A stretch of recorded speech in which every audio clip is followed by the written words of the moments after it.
We've got an event at our house tonight. We're gonna start the meeting, I think. It's 5:30.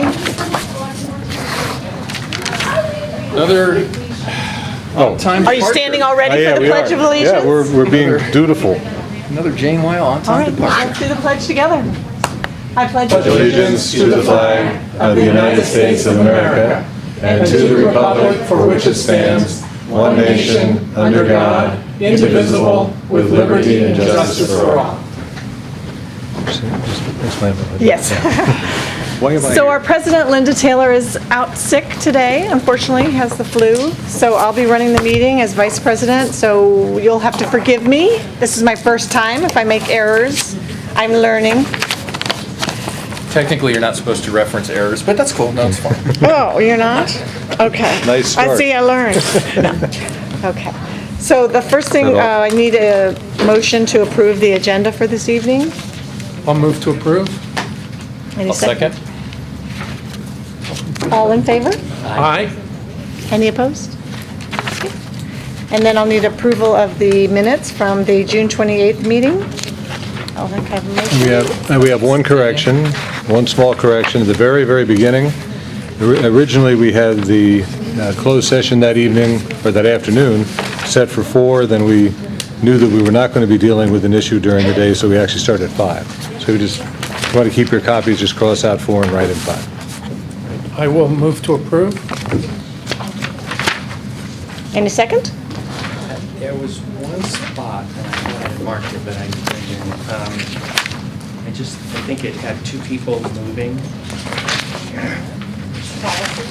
That's backfield in motion, by the way. Oh, sorry. I thought I had marked it. It was legacy language. Yeah. 7.5.3. Oh, I know, we're going to do that. We're going to get to it right away. Member Weil moved It's fun and to do Member this. Shanahan moved.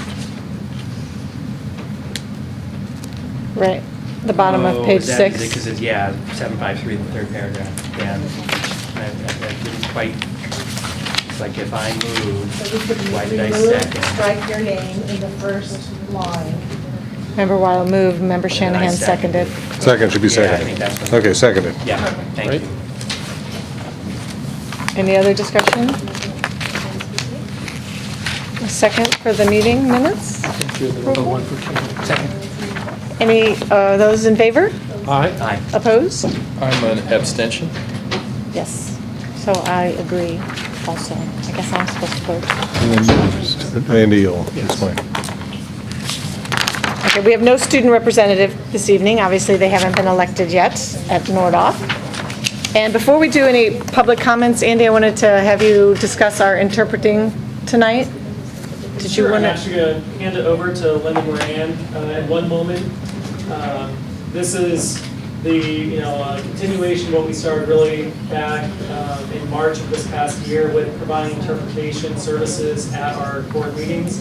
It's our desire that all families within Ojai Valley will have the ability to access information, be part of the conversation, regardless of whatever language is most comfortable for them. So we have Linda Moran tonight. She's going to give just a few guidelines of procedures for the interpretation services. Just so everyone knows, we are working on actually recording the Spanish translation, and we'll sync that up to the video that's currently being recorded and will be broadcast to the city. So we will have a Spanish language translation of the video on the website, as well as we are working with the city on actually being able to broadcast the Spanish language version of this meeting through the week as they also broadcast the English language. So Linda, thank you very much for being here, and That's nice. That's wonderful. Hi, good afternoon. My name is Lena Moran. This will be a bilingual message. Buenas tardes. Mi nombre es Lena Moran. Este mensaje es bilingüe. Have any of you all worked with an interpreter before? Mm-hmm. Some yes, some no. Okay. Great. So we're just going to go through some guidelines so that we can work together for your board meeting. ¿Has trabajado con intérprete anteriormente? Algunos sí, algunos no. De todas maneras, vamos a repasar unas guías. So the first thing that I'm going to ask is that everybody please speak in a loud, clear voice. Everything that you're saying will be interpreted. So if I can't hear you, I can't interpret it. So you'll see me doing this if I need you to talk louder. Lo primero que les pido es que hablen a todos en voz alta y clara, ya que todo lo que se diga se va a interpretar. Así que esta señal significa, por favor, hablen un poco más alto. The second thing I'll ask is that you please speak at a moderate pace. Again, everything that is being said will be interpreted. I don't want to miss anything. And so you'll see this sign. I need you to slow down. And if you can't see it and somebody in the audience sees it, help me out. Okay? Lo segundo que les pido es que hablen a un paso moderado. De nuevo, todo lo que se diga se interpreta. Así que esta señal dice, por favor, un poquito más despacio. Y si yo lo hago, pero el orador no me ve, por favor, ayúdenme a ustedes para que puedan ir un poco más despacio. And very important is that we speak one at a time, because then I don't have the job of deciding whose voice is more important than the other, since all of your voices are important. So this sign means one at a time. Y por último, esta señal quiere decir una a la vez, por favor, porque así yo no tengo que decidir cuál voz es más importante, ya que todo lo que dicen es importante. Okay? And then you will see me kind of moving around the room just since there's no microphones, so that I can hear the conversation. Me van a ver moverme alrededor del salón, ya que no hay micrófonos para poder escuchar. And at the end of the presentation of the meeting, I just ask that you return your headsets right back to the table. Y al fin de la presentación de la reunión, por favor, regresen su equipo atrás. Gracias. Gracias. Thank you. Gracias. I don't know about you, I'm feeling huge pressure to speak loudly and slowly. In 3 minutes. That's true. So we have some public comments. Aaron, I'm going to start with you, if that's okay, since you turned yours in first. Yes. And just to remind the group, you have 3 minutes to speak. Whoops. Okay, so this is a facsimile rendition of the email that I sent to Hank Banzer this morning. And the subject line of the email requested that we include Charles Nordoff's bibliography and microfilm in the history curriculum at Nordoff High School. I feel there's a timely import to this, coming around the centennial of the name Ojai after it was purchased as Rancho Ojai and redubbed by R.J. Sturm, Nordoff, in tribute to these writings that have been thrust out of the public consciousness. I don't know if it's an abuse of my 3 minutes to ask for a show of hands who knows about the writings of Charles Nordoff. Who in this room has read the Charles Nordoff writings? I read them. Not all. But there were people behind you, though, who had to. No, I haven't read it. I know about it, but I Oh. haven't. I read about them at Jim Ross. You read about them on the wall at Jim Ross. There you go, That's that's a a start. demonstration of why I believe that it's extremely important that we give. Now, I want to jump ahead. That my aim today is not to suggest that the name of Nordoff High School be altered. But my aim is to suggest that we educate ourselves and our youth to how and why the name came to be, and rectify this virtual book burning that is taking place. Nordoff, a staunch Republican, before and during and after the Civil War, was a highly influential writer and journalist in the years before and after the Civil War. 1853 to 1857, he worked in various newspaper offices, first in Philadelphia, then in Indianapolis. He was then employed editorially by Harper's until 1861. That's a year after the conventions, after he was a big Abraham Lincoln supporter. When he went to work the next 10 years, he was not a Stephen Douglas supporter. He writes very clearly about his disagreement with Stephen Douglas. He then went to work the next 10 years on the staff of the New York Evening Post, and he later contributed to the New York Tribune. From 1871 to 1873, Nordoff traveled in California and visited Hawaii. These are the 2 books that he wrote about those travels. He then became Washington correspondent. This is the California book, and that's the Hawaii book. Okay. He then became Washington correspondent to the New York Herald. Can I finish? His complete works are digitally scanned and made available on Google Books. Of his bibliography, only 2 of his titles, the ones that I'm passing around here, are readily found in modern editions. And these modern editions were printed in 1973. California for Travelers and Settlers in Northern California, Oregon, and the Sandwich Islands, which is now known as Hawaii.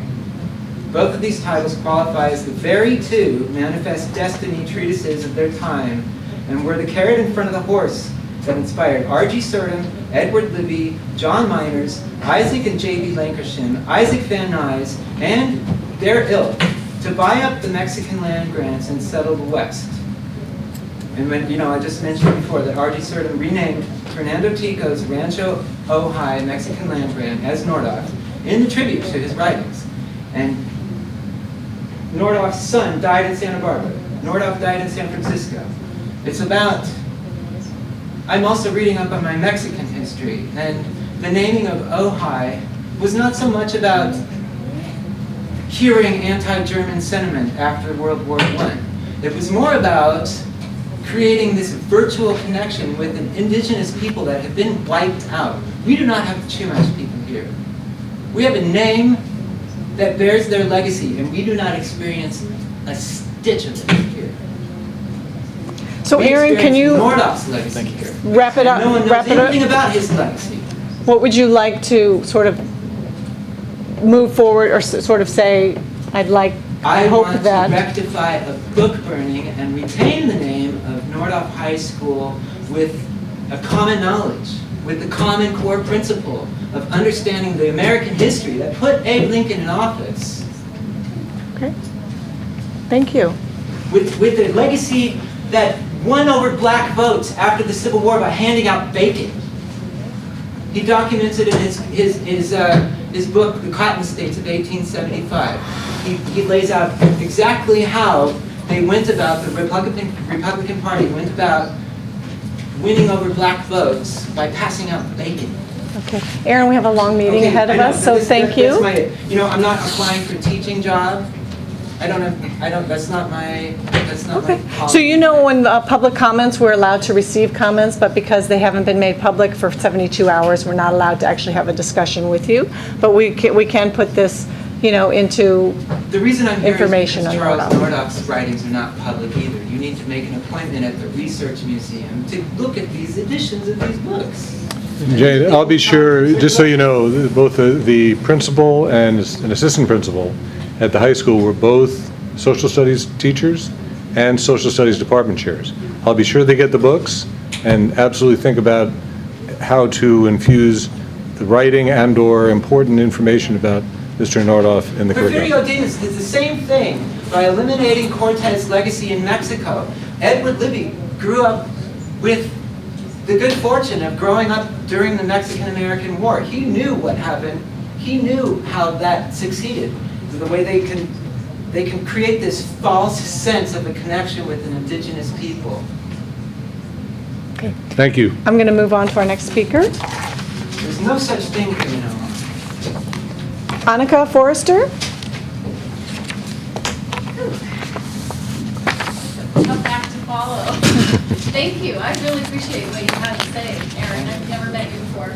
I could probably figure out some connection between what you said and what I get up here to talk about every time.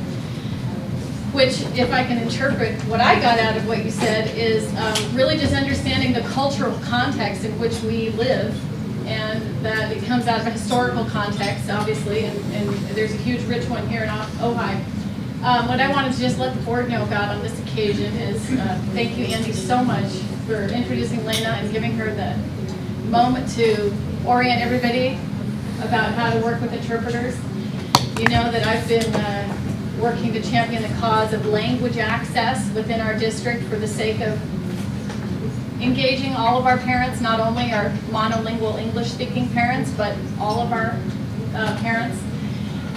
So the little news pieces that I wanted to share with you were, one, in July, thanks to Andy's agreement, 7 people from the Ojai School District, 5 employees and 2 parents, including me, went to a 3-day interpreter training workshop in Santa Barbara that I found. Lena happens to be our teacher, and her organization that she works with is called Just Communities. And as I've probably related to you before, I've written some grants to try and fund some of the other workshops that they do. But the really good news I wanted to let you know is that we got a $1,000 grant from the McCune Foundation, which is a Santa Barbara, Ventura County-based social justice organization. And that wasn't even through their formal grant cycle. That was just by picking up the phone and talking to them about what had been going on with the school closure possibilities and everything that kind of emerged as we've discovered, you know, the lack of language access. And so they immediately said, here's $1,000, put on Just Communities One Room Many Voices workshop.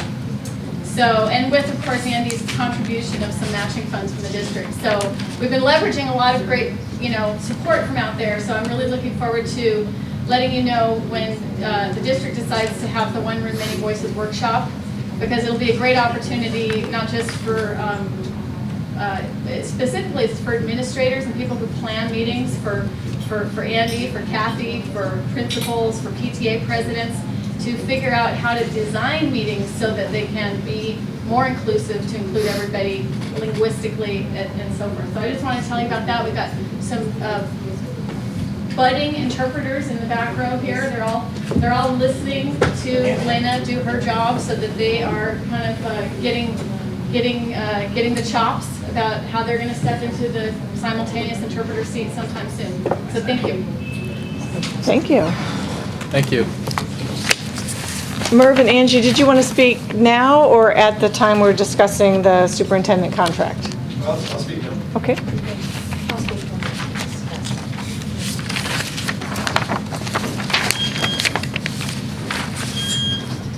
You're done, you can't talk.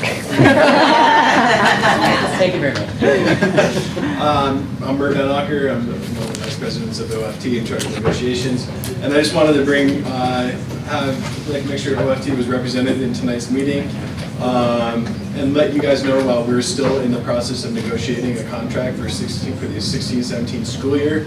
I just want to let you know that the frustration that teachers have been voicing to Angie and myself about the future. Not so much about what's happened in the past, but really looking forward in the future. Teachers are feeling a lot of angst about what our district's going to look like 10 years from now. Are we going to have the ability to remain competitive in the workforce? I would just like to think about the new teachers. I know we hired quite a few teachers. I wonder how many of those teachers were actually not credentialed teachers, but intern basis only, meaning that they have not been gone through the formal teaching credential program. And one of my thinkings is that other districts have been able to hire teachers at more competitive salaries, and that might be one of the reasons contributing to our inability to attract top candidates in fields such as math, science, special education.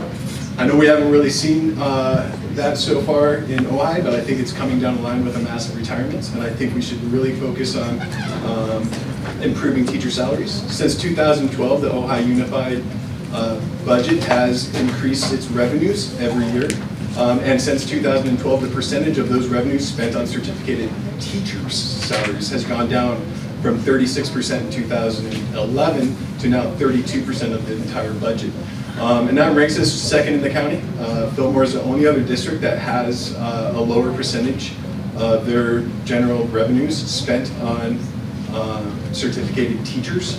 But every other category has also has not seen the drastic decrease of 4% of the budget as teachers have handled. And I think we've handled it professionally. I think but I want to make sure that you guys know that teachers are getting ready. A lot of our teachers have kids that are getting ready to go to college, and they're voicing angst about continuing working in a district that can't continue to keep up with other districts in terms of salaries. I know that all of you guys, everyone on this board and in front of here tonight, is prioritizing teacher salaries. But I just wanted to put in a new context about the angst that teachers are feeling today about the future moving forward. Are we in 10 years from now, are we going to have the highly qualified teaching staff that we've had because people feel locked into teaching for Ojai?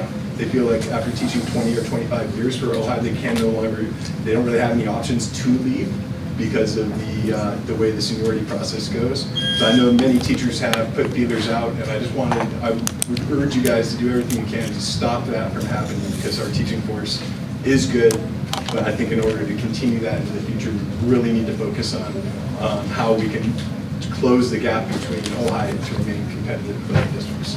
So, thank you very much. Thank you. We have no special presentation tonight, so we'll move on to 7.1.1, which is the board is asked to approve the 2017 through 2021 Superintendent of Schools contract for Andrew Cantwell. Oops. Hopefully that was the wind.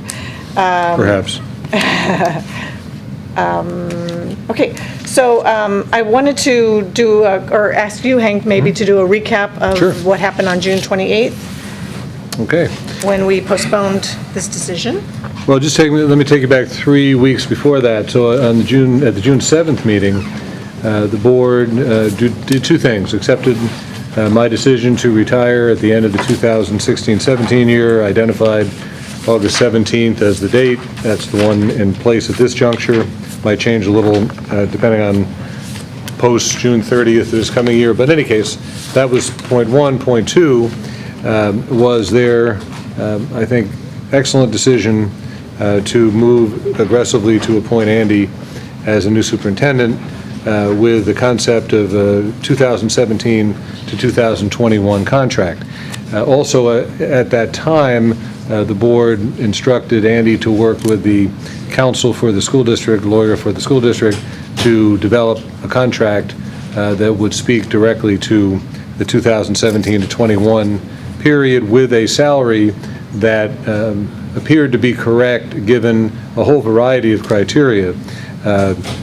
Salaries for other superintendents in the county, the fact that Andy has not been a superintendent before, and as you'll see, that's the case with almost every superintendent in the county, and then just a multiplicity of criteria. That number emerged as $170,000 and was included in the recommended contract that was presented to the board for the June 28th meeting. There was to be action that evening. Then Angie spoke on behalf of the teachers union, and I'll just get to the end of the story, asked that the action on the contract be postponed until tonight. She had some initial thoughts, then the board conversed with her a lot, then she had some secondary thoughts, but the main point was to give the teachers in the district an opportunity to know what the action was contemplated on June 28th, now on August 16th. And she also asked, and I think this is critical, that the board make available to the public information that pertained directly to the criteria and the facts that they were using to arrive at that contract number. So, to that end, I know Angie's going to have some comments before the board acts on the proposed contract, but in the back of the room, among all the materials for tonight, are two charts. And I'm just going to hand them out to the board, although they've seen essentially this before. We did a little bit of work today to respond to some questions that came to board members from some members of the union. And so we've updated these two charts to essentially represent two things. One, the top chart is today's condition. And there's a variety of information here. Obviously, you can read it. I don't know how I feel about people reading things that are in front of people, so I'm not going to do that. But you can see that in the top chart, this is the 2015-16 ADA on duplicate account, and then the salary that was applicable at the time we were able to identify the salary. And Andy, these were 15-16 and 16-17, or all of one or all of the other? What would you say? It was 15-16 with the knowledge back in June that the transition occurring in the morning. Okay, so let's call it 15-16 essentially. So accurate at the time that the chart was constructed for the 15-16 year. Therefore, you can see 5 lines down there I am, and that is my salary for this year. You can also see some other data which you can interpret as however important to you. And at the bottom right-hand corner, you can see the disparity between the $170,000 if it happened to be in place this past year and the mean and medians for salary. Now, of course, that isn't even close to what's happening here, because as you turn the page, the second chart draws some conclusions, but based on some assumptions. And again, to be quick in all of this, in the lower left-hand column, the lower left-hand corner of the page, you can see that we were using a 5% salary increase for superintendents who were noted on the first page, a 5% salary increase for this school year, and then, again, just an assumption, a 3% increase for 17-18. We use 5% because that was the percent increase that our teachers union presented as a desire for 16-17. It's simply there as a dollar holder. You could just adjust it any way you want, up or down, but that's why that number appeared. And then, as far as I was concerned, we just held my salary essentially constant, with a 1% increase having then lost the 1% that came off because it was a one-time only increase for 15-16, and then no increase for 17-18 because I'm not going to be here anyway. Okay? So then you can see that the $170,000 salary, which is in Andy's proposed contract, is in the chart. And you can now draw your own conclusions as you look down the numbers. Be sure you are aware of the type of districts we're talking about. We happen to be the smallest unified district at 2,400, that's ADA for this past year.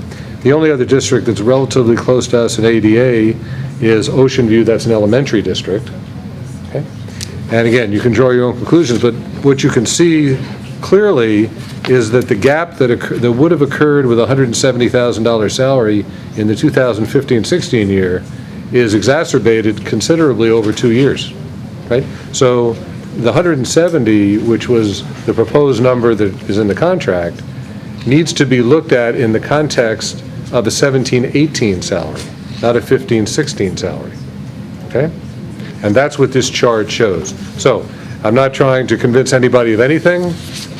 I'm simply saying that as we prepared the information that the board asked us to prepare and that Angie asked us to prepare, we felt this was the most transparent, the most complete way of showing present numbers in 15-16 taken out over 2 years. If you feel that the 5 and 3 are too high, it doesn't affect the final result very much at all, but the final result clearly shows what Andy's salary stature would be in 17-18 compared to his colleague superintendents in Ventura County. Any questions on that? Mike, I know you had some questions along the way, and does this start to get to some of the things? I think there's a couple things that jump out. First of all, I know that there was a lot of conversation about Andy's relative or comparative lack of experience. Right. I think it's very clear here that, first of all, you were not paid for your experience. That would be true. Because if we look at this chart and we see that, Ventura Unified, which is large, by the way, so the size has something to do with the salary. It does. But Bab is relatively inexperienced, and he's making, well over $200,000. All of these people who have no experience are making more than you with decades of experience. I think it was well known at the time that we were hiring an experienced chancellor at a non-competitive rate for what you were bringing to the table because you had personal issues and reasons for coming here. I think Andy has the same. But you can't bring someone in at the bottom of a salary range, and which is in effect what we're doing here, and expect it to be competitive. When the only people who are paying less than us are very small elementary districts, I think that's very informative. However, there was another question that I asked, and I don't know if you had a chance to, we worked on it a little bit to get that number, but a lot of this is being discussed in the context of faculty salaries. And so my real question is, conceptually, that's an interesting conversation, but what are we talking about really? Right. So if we were to cut Andy's, this offer down to 160, 150, something like that, I mean, what is that savings, and how does that translate into potential money into a paycheck, right? Because my question is, what is the benefit for a sacrifice of getting someone who is less competent than Andy? Right. So the answer there is, I'm going to give you some rounding off numbers.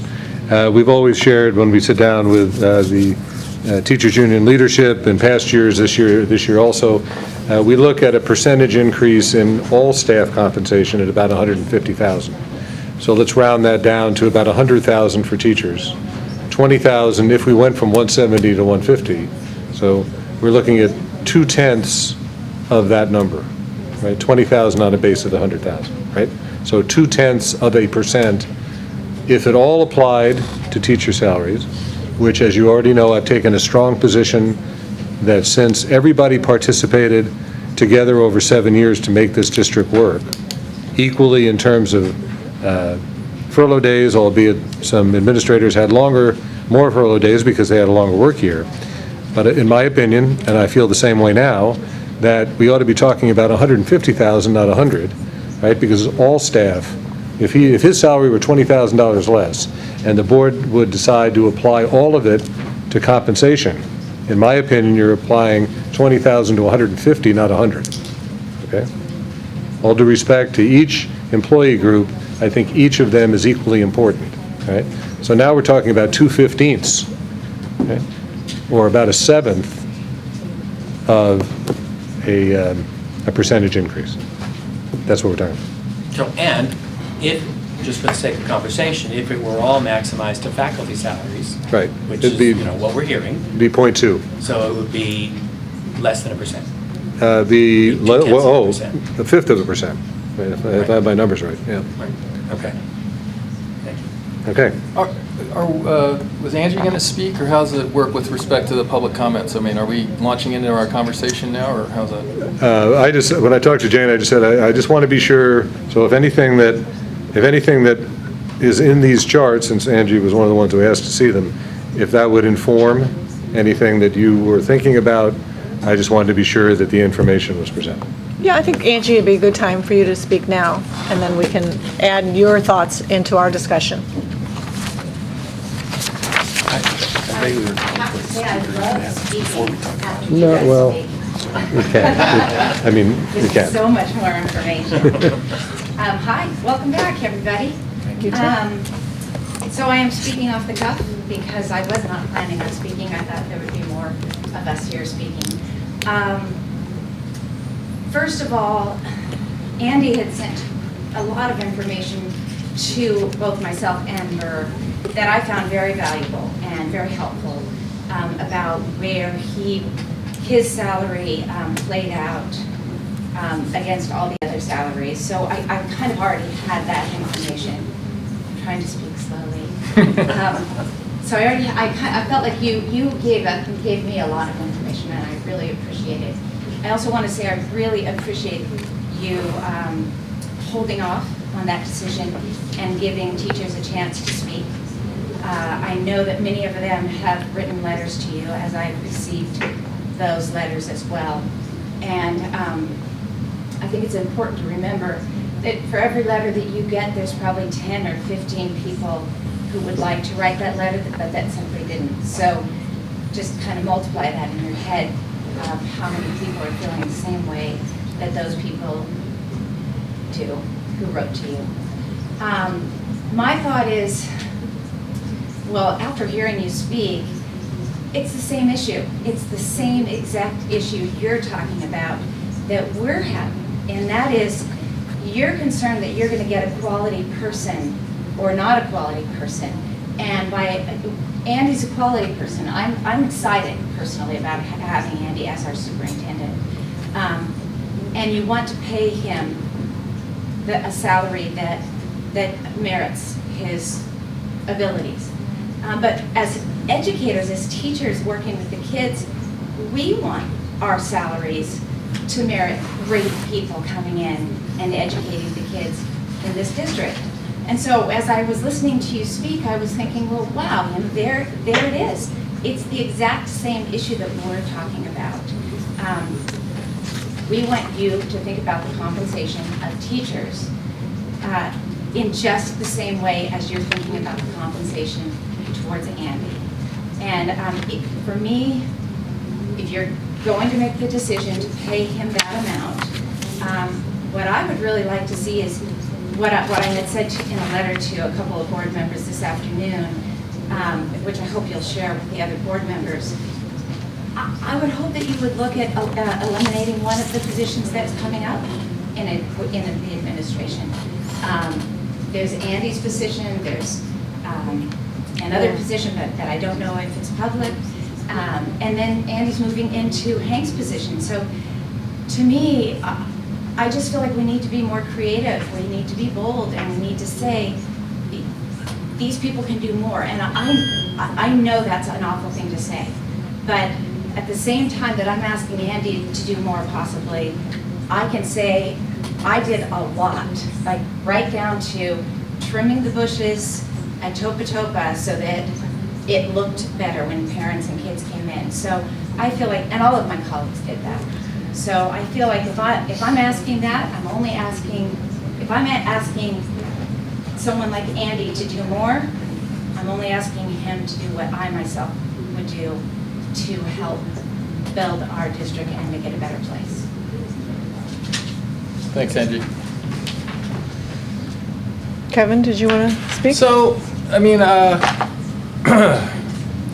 when this issue first came forward, the controversy, I was out of the country, and I had an opportunity to sort of think about it sort of far away from all of the noise. And so, to be honest, I was sort of surprised at first blush. And you've heard some of the statistics already about where Andy's compensation a year from now, we think, will stack up to other superintendents in Ventura.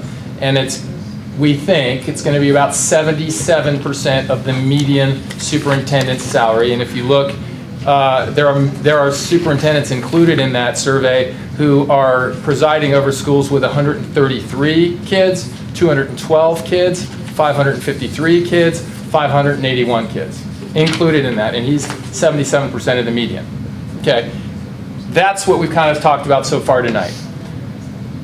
But then there's this other thing, and it took me a while to understand it, but I do understand it, and it's the optics, and it does include that he's young, and it includes that he's inexperienced, and it's a hell of a lot of money to pay anyone to do anything. But what I can say is I'm in favor of paying him this, and I'm going to vote for it. But I also want you to know, you teachers, that I look every month at a consent calendar that has $45,000 for that, and $15,000 for that, and $20,000 for the plumber, and $40,000 to a consultant that helps us do these things that the government imposes on us, like redo our bylaws or some other requirement that takes mind-numbingly large amounts of time. I've gotten statistics from all sorts of people. I got statistics this morning from the former valedictorian Mae Battleson with some great ratios that were also very interesting. What I can say to the teachers is this. This guy, I think, will be a great superintendent. We need a great superintendent, especially if we're going to do the stuff that you'd like us to do. Think outside the box, do things differently, try new ways of doing things. We've also had a great superintendent, by the way. I really believe that. I say to people, you know, Ojai has some very high-class problems at times. Some highly educated people who get highly animated on subjects of all kinds. And if you don't have a super sophisticated superintendent trying I mean, you know, there are things that I see our superintendent deal with iteratively for a week, for 2 weeks, for 3 weeks, when I would be like, I'm out. I can't talk about it anymore. And he just keeps going, you know, he's got his opinions, but they're heartfelt, and we have a community that is highly sophisticated for the size of it, for the amount of money we have in our budget, for the amount of money we get ADA-wise. We We are like, you know, a very sophisticated school district. So here's my pledge to the teachers. I've said it, I want to have working sessions on our budget. I want to look at how we spend our money in all regards. I want us all to be on the same page. This is what we do. This is how we do it in Ojai. But should we do it differently? There are statistics that I'm aware of that suggest to me, I've seen some from MERV that are different, but it's been suggested that we spend about the same as most of the school districts in Ventura on our certificated teachers. If that's not true, if somebody else has got a better model, I'm a huge advocate of the teachers in Ojai. I send my kids to the schools in Ojai. I believe 1,000% in the mission, and I get it. I want people to be teachers who might otherwise be a doctor or a lawyer. I want that. I want you to be teachers and choose that profession, and I want us to pay you a commensurate wage with what you do, which we'll never get to, frankly, but we'll do our best. But what I want to say is, Andy, I think, will be a great superintendent. I think 77% of the median is okay. If I had it to do again, maybe, you know, I would engage something more negotiating, but I would have hated to lose him. And I know that sounds bad because the teachers say that, well, then don't you care about losing me? I do. But I also really believe that having the leader of the district, the CEO of the district, be highly competent and the right person for the job is going to benefit us all. So my pledge is I want to find as much money as possible to allocate to our teachers. I believe that the teachers are the on-the-ground resource that really, you know, a teacher could teach out in a field if they have the right mentality and the right passion. And I know we have a lot of teachers like that. So, you know, that's it. I get it. I know the optics. I've gotten lots of letters. I understand it now better than I did at the time when we first negotiated Andy's salary. But I still think it's the right thing to do, and I pledge that I will do my very best to get as much money allocated to our teachers as possible. Thank you. Thank you. Wow, a hard act to follow. Yeah. But I mean, I absolutely want to second everything Kevin said. But I do feel like I want to say something because I think it's really important. We got a lot of emails from teachers, and I love that. I mean, even if it's not on a topic like this, I love to get the emails from teachers. So whatever topic it happens to be. My concern about some of the emails is I don't think that a lot of this information has been shared to all the teachers everywhere, which I think we need to do a better job of doing somehow, because I think there was some confusion about what the levels were and how it translated and that sort of thing. And then there's the interpretation of it, which is a bigger issue because, yes, part of it is the numbers, but a bigger part of it is how we feel about those numbers and what it means to individuals. And that cannot be forgotten. When the only thing I want to clarify from Kevin's position, when I hear 77% of the median, I use numbers a lot, but that kind of doesn't mean much to me.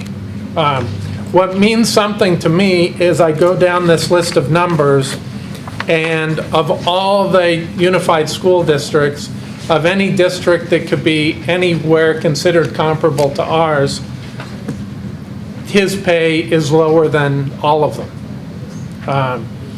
And so, and like has been mentioned before, a lot of these people have no experience coming into their jobs, and they're getting paid more than we want to offer Andy. There's also been some things about questioning his credentials, which was off. I mean, he's got great credentials. And, you know, there are just some of these clarifications that I think, there have been a number of issues that we feel like we're communicating really well because we hear them over and over again in this room, but they're not getting out through the whole community. And I don't know how we can do a better job of that. We've taken some measures. We're on TV, we're on YouTube. I think the teachers union is doing a good job of spreading out information. I think that schools are doing a good job of spreading information, but I don't think we're doing enough. And this is one of those issues where I think if we all were looking at the same facts, there might still be some emotions about it because, wow, that's a lot of money compared to what I'm making. But if we sit down and we look at the fact that we easily could have lost Andy altogether. He's been a fantastic asset to our district as assistant superintendent, and we think he will be a fantastic superintendent. We've had one. We know what that looks like. It's going to look different. We know that, but we know it's going to be great. And so, again, I'm supportive of this, but I do understand the feelings, I do understand the emotions, and I really do appreciate all of the letters that we received. I responded to a few of them. I didn't respond to all of them because it didn't feel right at the time, but I did to the ones where it felt right. Again, we're a team. We want to work together. We want to do the best thing for our community. And at this point, at this time, I think this is it. We're going to have disagreements, but hopefully we can be together on most things. So, thank you. Michael, anything else? Yeah. I absolutely agree that teacher salaries must be a priority. I think it's well established that the major factor other than parental involvement and economic, I think that the success factors for students aside from parental involvement and the economic status of the family is the quality of the instructors. And that's the thing that we can impact from this desk is the quality of the instructors. I can't get parents involved, although I'd love to, and I can't raise family incomes, although I'd love to. But I can make sure that we've got the best teachers that we can get in front of our kids. I think, however, we have to look at the right places for that money. I don't think this guy is the fount of everything that solves teacher pay. I think when you look at paying him even less than we're talking about now, paying him somewhere around what a tiny elementary school district is getting or paying, and that adds less than 0.5% to the average faculty salary, I think what that says to me is that's not where the money is. They used to ask, what's his name, the famous bank robber, why do you rob banks? He said, because that's where the money is.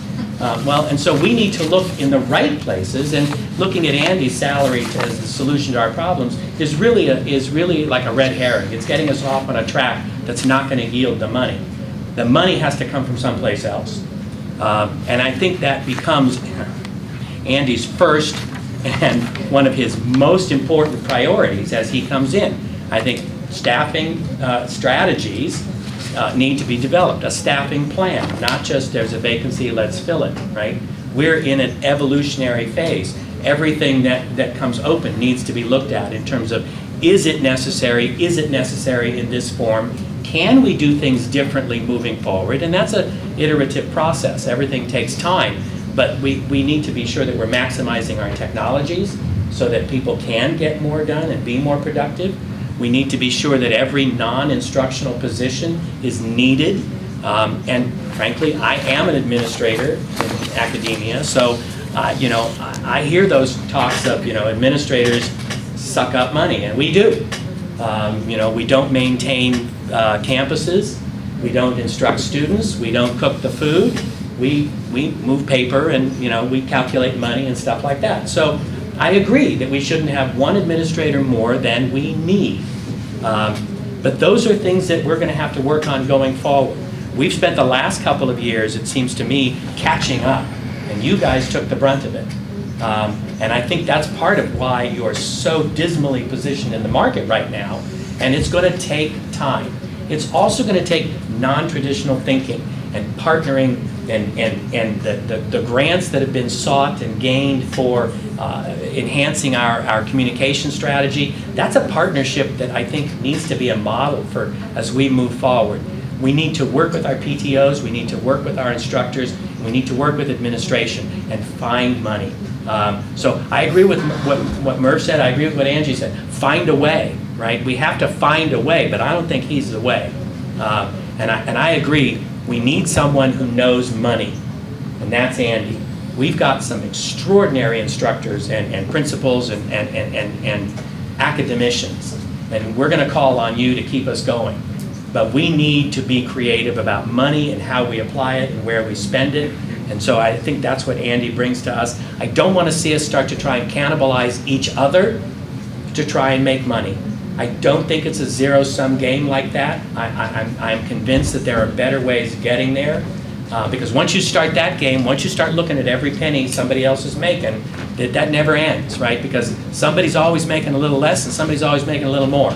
And so if we start the game that says people who make more are at risk so that the lower paid people can get money, that pits us against each other. And I don't think that's our future. I think our future is partnering and finding ways of making us better. And so I think that, what we are offering Andy is not competitive, but I am grateful in the extreme that he's going to take it anyway. And so I will also be supporting this. Well, I want to address, most of the emails that I received from teachers discussed Andy's lack of experience and what they felt was the too high rate for him based on his experience and his age. So when I compare it to the other districts in the county, I see, well, his experience is no less than, right, 10 out of 12 of these people, and the price is 70% less than 30% less than the top percentage. And then I say, well, what if we didn't offer Andy 170? What would we offer Andy? So I can't see offering him any less than 150. And I can't see him accepting that. So then we offer 150, 160 for an experienced person, and we spend $30,000 on a search committee trying to find that person. We maybe don't find someone who's of any quality that would work and be, like Kevin was saying, for this district, what we need for this district. And I think that what it's showing us is that what we are doing for Andy, we need to try to do for the teachers. It's not, Andy doesn't get it, it's, we get it we make every effort to get this everywhere. Because the fact of the matter is, we want quality people, and we value the people who are serving our kids everywhere. So I think Kevin's right. I think we have to look at the budget and say, how can we do this?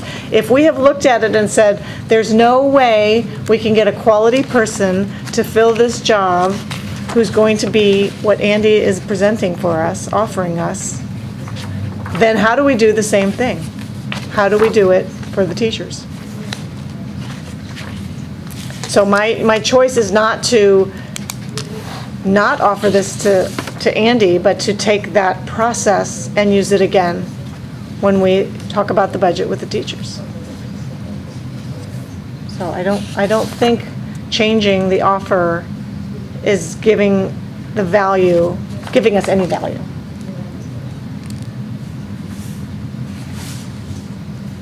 So I would like to ask if there was anyone who'd like to make a motion to approve the contract as written at $170,000 plus benefits. To approve the contract. I'll second. Any more discussion? Those in favor? Aye. Opposed? Okay, so the contract is approved as written. 7.1.2, variable term waiver for employment of education specialists. So one thing I might say, Jane and everybody else, is that if you take each of these separately, which is certainly appropriate, just remind everybody that 7.1.2 on through 7.1.6 are very, very typical agenda items for the August board meeting. New teachers, in some cases not so new teachers, as she in one particular case, who's changing professional role within her career. The ability to become perfectly certified to do every piece of our work in this school district from those people is extremely rare that we would hit 100%.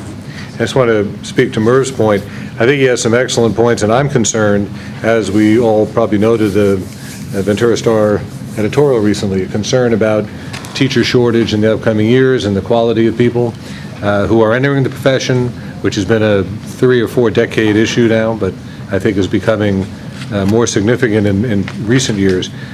The good news is that, at least for this year, and I'm glad you noted it, Merv, for this year, the people who appear here to be not fully certified on day one don't fall into those particular academic areas that you noted. They do, however, fall into the area of special education. So as you see, we have 5 people. 2 of them are in special education teaching. 1 is in student services in the area of speech, and we've had this conversation about this fabulous person for years. She's really trying to get it all done. And then we have a part-time elementary teacher who filled in for a position that really only formally opened up in August, a 40% person. That's Peter in 7.1.5, and then actually 7.1.6 is a person who eventually will be employed on a very part-time basis, up to no more than 10 hours a week, to do physical education at an elementary school, in this case Topa Topa. She's not starting right away, but she will start relatively soon. So this particular group all have each one has his or her own story, as they each always does. But we've been able almost entirely, except for a couple of teachers in the last number of years, particularly in those special areas of math and science, somehow, I think through frankly, the quality interaction that occurs, particularly at Nordhoff and Matilaha, when a teacher comes in and meets his or her prospective colleagues, if the person comes to us, we've been very fortunate to bring people on who were predominantly, at a very high percentage, certificated in the area. And more important, I mean, I'm not a superintendent who objectifies certification. I mean, I get it, and I know it's important to take courses, but I also know that some courses are there because graduate schools of education have perpetuated themselves for about 30 years on the basis of making sure everybody has certain courses. I'm more concerned about 2 things. 1, the academic preparation of the individual, and obviously how that person interacts with our students. And I have seen wonderful interactions in the last number of years. So that's what this group presents to you, is a request to you to allow these teachers one by one to move forward, hopefully by the end of the school year, to achieve all that they need to achieve, that he or she needs to achieve in order to be fully certificated in the 2017-18 year. So if it's all right with you, I think I will just take them as a group, unless there's one in particular that anyone would, any discussion or questions? Hank, Yeah. as relates to the previous issue, Right. to what extent is this a compensation-related Yeah, that's a great question. I would say, to be honest with you, it is hard to be absolutely certain that I'm accurate about that, okay? Because, as you know, you hire people for a living. When you offer someone a contract, you don't really know what other options that person has. All right, so again, through a hard work of principals and teacher colleagues and Jody Heath, we've been able to fill every position every year on day one.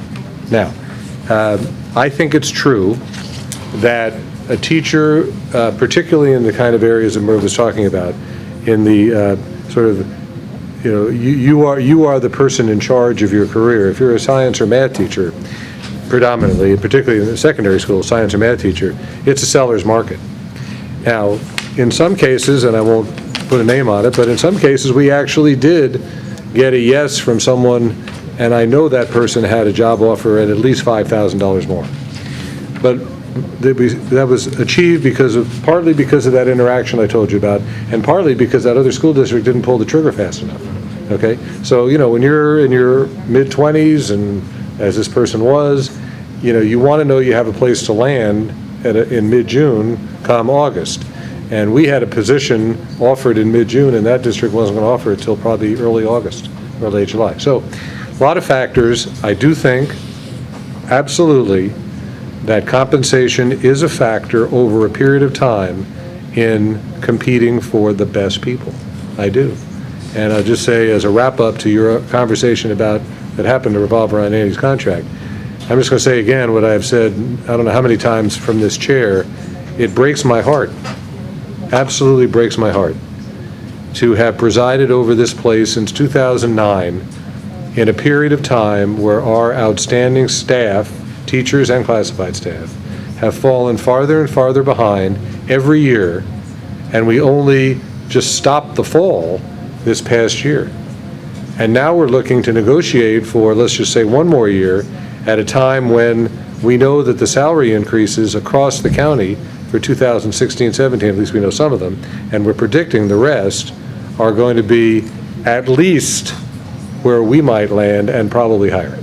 So that as you project out the math over the years, and I'm being truthful, it's hard for me, it was said at this table, it's hard for me to know how the state aid, and no matter how creative Andy may be in the upcoming years, how we stop that gap from increasing.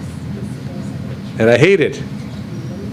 And that was one of the reasons when, I was asked about where I thought that superintendent salary maybe should fall. I knew where those salaries were going in 2017-18, and I knew what that $170,000 was going to look like when we did that chart. Okay? It looks just as horrible as the teacher salary. Okay? So we're all equally horrible, including me. So, I think that the relationship among the teachers' statements and the salary and contract for Andy and the ability to bring great teachers on and retain them, they are linked. They're linked, and I'm hoping for a future of high creativity and better state funding. I actually have a question about, so Ponce is a speech therapist. Do we have multiple speech therapists? My neighbor is Kathy Zacher, so I don't know. Right, we have had people rotate in. We've also contracted out. And one of the reasons that we wanted Lori to stay with us is because it's, number one, it's extraordinarily hard to find new people in the speech therapy area. That, you talk about people who are high demand. I mean, that may be in the top 2 or 3, okay? And then, so that's one reason we wanted to keep her moving toward this full-time program and get fully certified. The other is that the cost of outside speech therapy blows you out of the water. Will she be our exclusive speech therapist? I don't know that. Do you have a sense? I can't answer that. No, I know. There's no way that one person can provide all speech therapy. But I can't give you the full-time equivalent, but I'll get back to you on that. And otherwise, we hire people on a piecemeal basis, like an independent contractor? And that's actually what happens. You get people who are certificated, who get part-time jobs in school districts and then get well more money than that serving as an outside resource and paid on a contract basis, on an hourly basis. So it's if you can get an excellent speech therapist, it's a jewel to have in your district. But I'll get you the full-time equivalent. I would move to approve 7.1.2 through 7.1.6. Any second? I'll say. All those in favor? Aye. Opposed? Okay. Move on to 7.3. Talk about approval of adult education graduation requirements. Okay, Becky, come up. Becky here? Oh, there.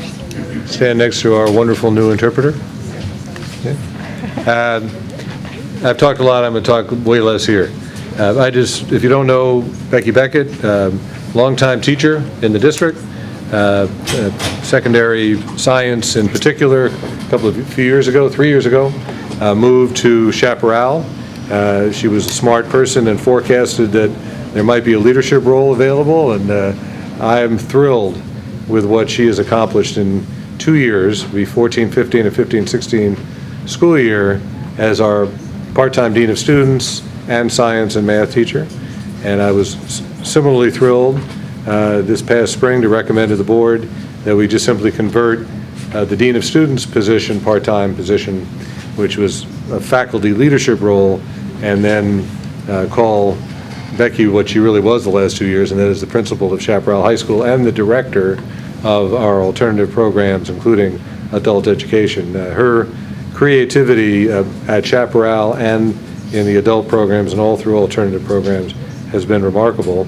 What you're seeing tonight, she's going to talk about the change in graduation requirements, which again was her initiative after research, and then textbooks, which are near and dear to her heart because they're in her area. So, Becky? Okay.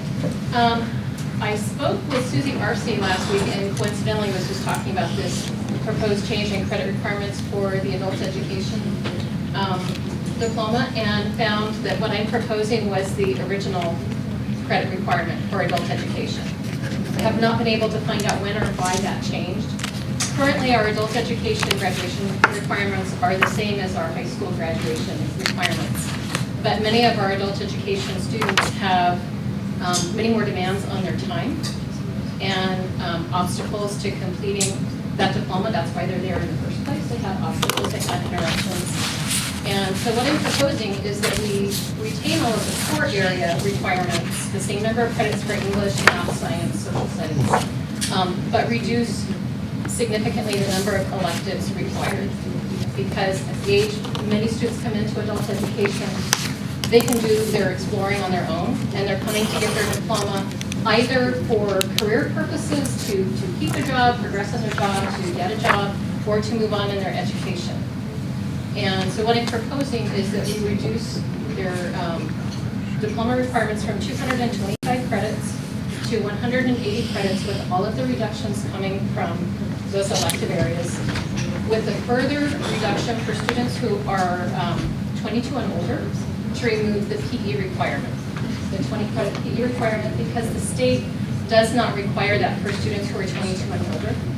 And that is another thing that is very difficult for us to, well, we don't provide it. They have to find a way to do it and get it approved. And there are many more practical ways for adults to be physically active than to work it through our program. I am trying to do other things to address some of the obstacles to completion that we have for our adults. Where we participate in the Ventura County Adult Education Consortium, which is the way the state is now funding adult education, which they did not do at all for a long time. So all of our funds for adult education come through the consortium, and the consortium decides how the money is going to be allocated in terms of geographic regions.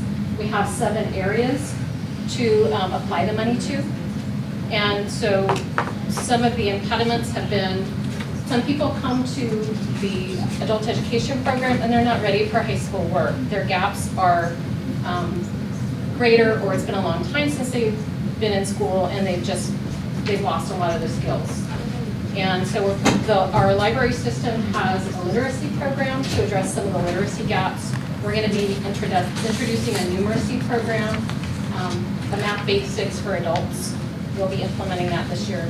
Last year we implemented an ESL program, and we had 32 students participate. We started that in February. We'll be continuing that this year. And we're also going to be implementing a computer basics for older adults, for people 50 plus, because that's been an impediment for job seekers, as well as for people if they're returning to their education. Many things are done via computer now. If they are not familiar with the technology, it's very hard for them to engage in the coursework, even to fill out the application. Any questions? I think it's a great idea. I'm very happy to see that. Yeah, I wonder about the PE. I mean, in terms of whether does I don't want to be too patronizing, but does it make any sense to substitute a nutrition class or something that's sort of designed to put somebody on a path towards health? But Will we have money for that nutrition class? I would love to have it. Yeah. I actually wanted to bring in a culinary program, but those are apparently really expensive. No, I have a question, if you know, you may not know. The motivation for most of our students who come back as adults and want to get a high school education, is it mostly for their career, or is it mostly for personal achievement? Or, I'm sure there's a mix of that, but. There is a mix, and we have not done a good job at finding out why, documenting why people are doing that, and apparently that's a problem statewide. So through these block grants, the state is now collecting more data, and part of that is what were the impediments that kept people from finishing before? What have been their obstacles in their education, and what is their purpose for whatever programs they're signing up for, whether it's a career technical program, basic education, high school diploma, graduate equivalency. So we will be getting that. I know of at least 2 of our students that decided to finish their diploma because they worked to help their children get through high school, and once their last child graduated, they decided it was their turn. And I know personally a few students who lost out on job opportunities because they didn't have their high school diploma and were told explicitly by the person doing the hiring, you were our best candidate, I wish I could hire you. But we can't hire anybody who doesn't have their diploma. Yeah. As I was reading this, that was kind of my impression, that for people who are trying to advance their career by getting a high school diploma, it doesn't seem to make a lot of sense for us to make that. It makes sense for us to teach them the skills that they need, right, but it doesn't make sense for us to put up barriers that have absolutely nothing to do with them getting the skills they need to work. So I love the idea.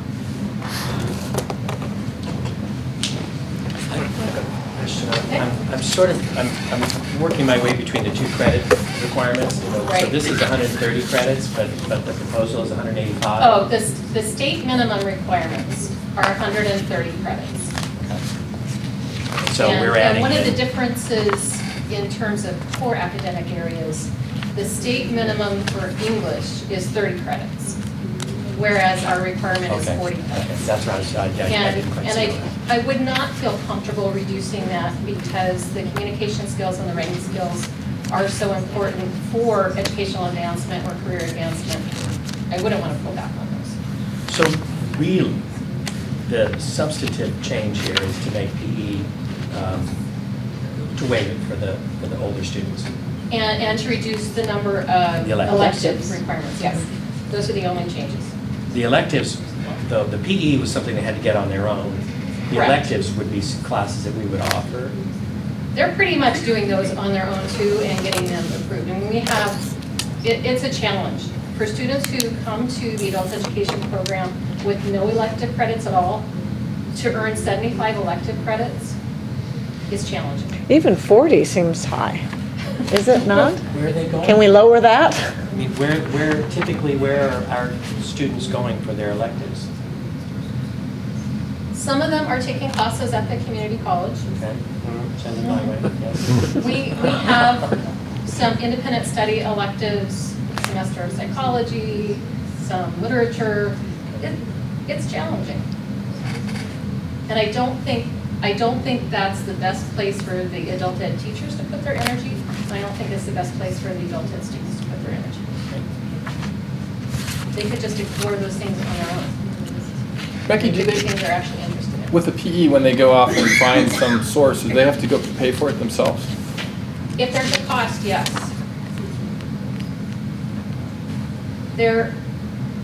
For the adult ed, we're a little more flexible than we are, say, with chaperone for their PE, which they also, to a certain extent, have to arrange on their own. But it has to be an activity that is supervised by somebody who has reasonable expertise in the area. So it could be going to a gym, it could be a club sport, it could be taking classes, yoga classes, dance classes. Meg, I was just picking up on what Jane said. When you talk to your adult education colleagues at these county meetings, what is the standard number of credits? Is 180 about right, or I mean, there's 180 is big. about right. In the county, It ranges between 170 and 205. Okay. So 130 doesn't exist? 130 doesn't exist in the county, and none of the places, it's not always easy to find that information, but none of the places for which I was able to get that information required only the statement. Okay. But also, none of the places that I researched required the same for adult education as they required for Right. their high school. I knew- Any other questions? So do I have a motion to approve the change in the graduation requirements for our adult education? I'll move. I'll second. Those who agree? I'm sorry. Yes. Those in favor? Aye. Aye. Opposed? Okay, that's approved. And then the textbooks, shall we take them all together or do Together is fine. all together? Let me, So- while you're doing that, let me hand out to you the same document for 7.3.3, except you might note that actually this, in this case, all the type is going in the same direction. We had a corner of We a can read paper sideways. chewed up, so this actually has everything on it. To wake us up. Any questions for Becky about the textbooks? Pearson, we always seem to go to Pearson. Is there a, do we consider all the other options as well? Well, for the biology, to be fair, I taught biology at Norwell for a long time and was familiar with their textbooks and with these authors. And I like what they produced. There are other good books out there that would probably be just as good. However, what I particularly liked about this edition is it's a foundational edition. And so what that means is that the reading level is slightly easier, but it's not, you know, like elementary level. So it's slightly easier reading level, but it retains all of the subject area vocabulary. There's more scaffolding in it, so concepts are introduced more gradually with simpler explanations. And I feel that that would be more appealing to the students that we have at Chaparral. Not that they're not capable, but a lot of them have aversion to some aspects of school. It still looks pretty complex. It It's is not complex. by any means. The concepts are exactly the same. So a lot of times when you do textbook assessment before boards, there's a grade level reading assessment, right? So basically, while that's not on here, I think what you're saying is that whatever the grade level reading assessment might be for the Nordhoff book, this might be, say, a couple of grades. Not a Yes. lot, but maybe 2 grades lower, Yes. but not 4. Right. Okay. On the other hand, there are a lot of difficult words in here. Yeah, I was just saying. In between the pictures. There are not many pictures, that's what I'm surprised at. Okay, so is there a motion to approve all 3 textbooks for Chaparral? I'll move to approve. Second. Any questions? Those in favor? Aye. Aye. Opposed? Okay, all 3 textbooks. Thanks, Becky. Thanks, Becky. Okay, so we're going to move on to 7.5.1, critical issues concerning the elementary school configuration for 2017 and 18. Okay, so Jane and I had a great conversation earlier today, and she's going to manage the agenda item. All I'm going to do is just bring us up to date on where we are on this very important issue, very quickly. You all know, I'm sure by now, the reason why we're even looking at the issue, but just to underscore what I said during some 7-Eleven committee meetings when the question was asked, we're looking at the issue because we have fewer elementary students, TK through 6 this year than we had at any point in time from 1997 on. This year, this coming year, present year now, we're looking at about 1,220 to 1,250. We had well over 2,000 those 20 years ago or so. So we looked at the issue through the lens of a 7-Eleven committee, which must be formed by law if at the end of the board's analysis, the board decides to step away from a school that is being used for educational purposes. That's the reason. So the committee was formed, met 12/13 times between October 2014 and mid-April of 2015, wrote its report. 15, 16. What did I say? I'm sorry. 14, 15. I'm sorry. Thank you very much. October October of 15, thank you, October 15 through April of 16, presented on April 14, 2016, report to the board. The board got right on it, had a special meeting the day after, night after the last 7-11 committee meeting, and the report, it's on the website, happy to have you take a look at it. In summary, the 11 members of the committee voted 7-4 to keep all the elementary schools open, and more strongly than that, unanimously felt that what the district should do would be to look hard at this property, 7, almost 8 acres, for some other use than what we're now doing.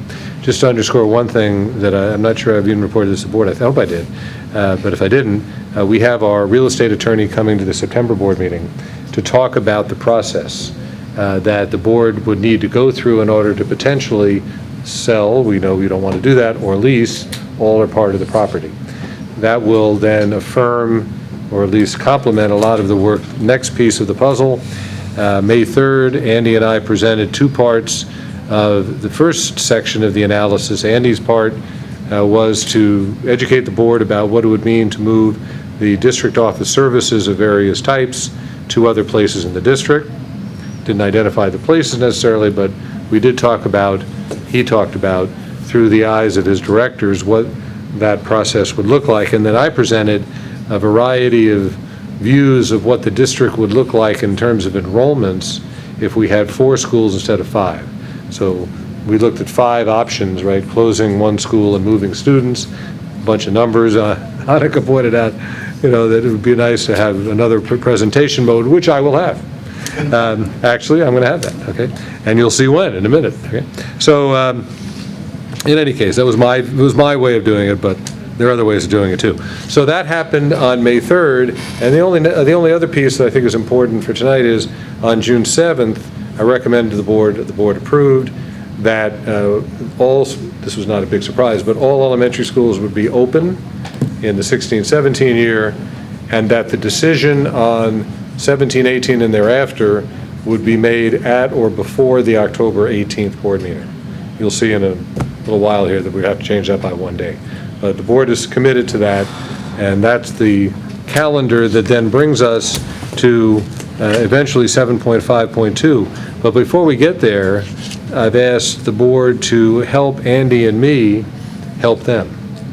Sounds like Jerry Maguire, right? Help me, help you. Whatever, in any case. So you're going to help us determine what types of information and analysis each of you would want to have done for the first special meeting, which will be determined in 7.5.2. And all I can say to the community is that absolutely everything the board gets, the community will get. We're going to set up another box on our website homepage, as we did for 7-11 committee. We'll have elementary school organization analysis there. Everything that we develop for the board will be there, and completely transparent as to what the board is considering each member as he or she moves toward a particular personal position on the best way to organize our elementary schools in the upcoming years. So that brings us to tonight, right? Right. And so you will process all this for Andy and me, and we'll take notes. Okay. With Kathy. So what we're hoping is that tonight is an opportunity to say publicly what materials you're hoping to see, maybe why you thought they were important. I know we've all watched, either came to those 7-11 meetings or have seen them on TV, so you got a lot of information that way, but they might not have asked the questions that you would have asked or we would have asked. And so that's tonight for us to sort of say, here's what I didn't get enough of, or here's what I would also like to have added to that binder that we got in April or May. Okay. And then at the meetings, once we'll decide dates, that information will start coming through, and we'll discuss that information and start making our way towards a decision. Okay. I'm ready, All right.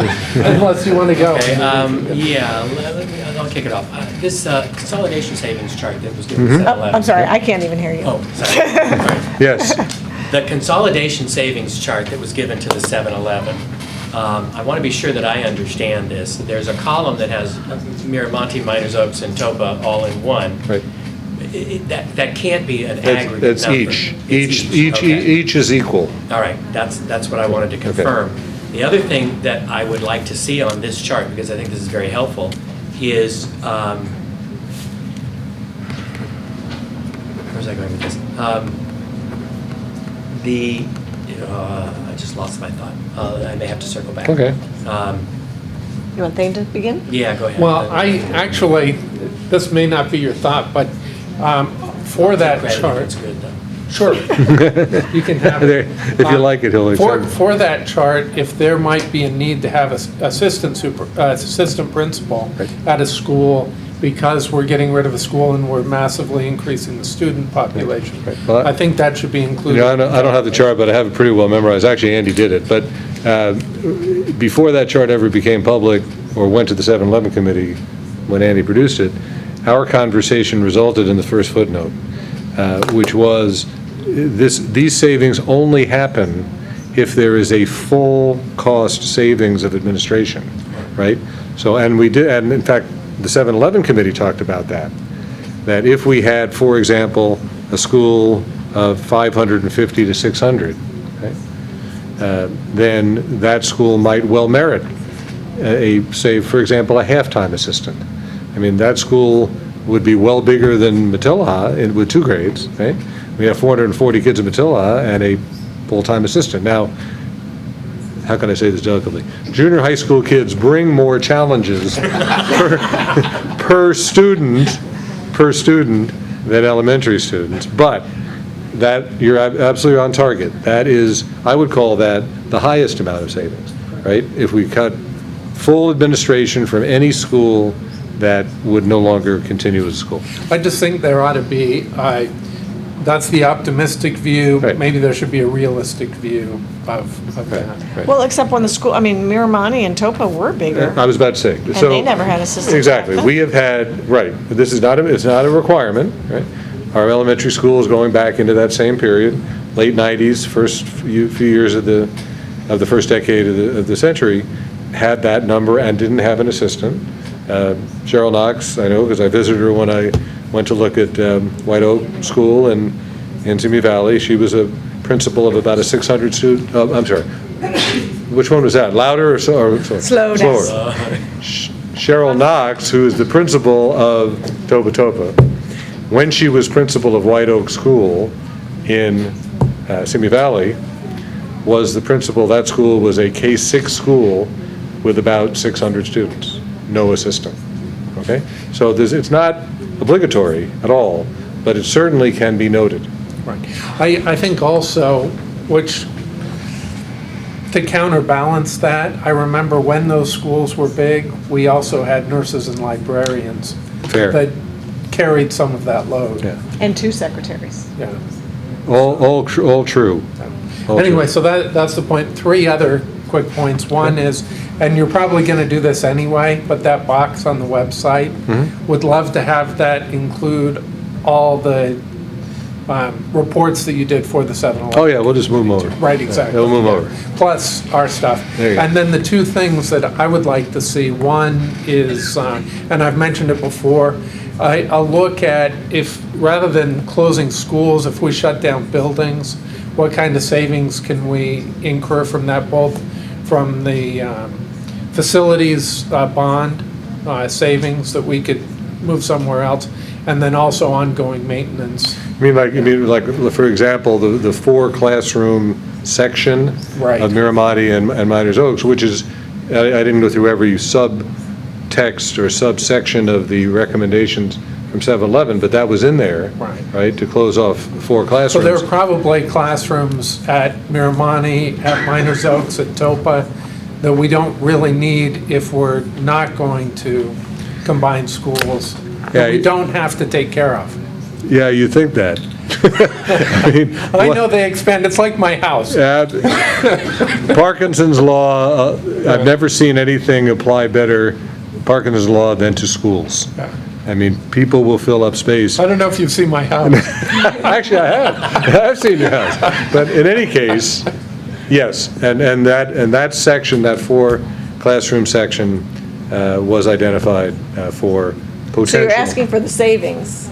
But Right. the savings would just be maintenance and utilities. Well, and what we're not going to have to spend to fix those buildings. Yes. If we're not going to use them. Right, Measure J. Right. Yeah. And then the last point is, there's been some talk about moving the 6th grade to Matilaha. How viable is that with lunch times, recess, whatever, Yep. facilities? That's what. Well, I will speak for Linda. Linda? I know she would have put that on the list. I know, because she's very interested in looking more at that issue, having been part of the committee a few years ago. That's all I have. Remember? Okay, yeah. There was some discussion of potential enrollment losses if we close schools. And so I'm wondering if we couldn't line up under these columns the offsetting rough projection of enrollment losses and what that would mean to us. And then just for the ease of reading this all, if we could put the J savings Okay. in the same Sure. thing, so it's like all in one place for my feeble mind. Okay, the first one, I mean, I know you know this, the first one is an educated guess, Yes. right? Okay.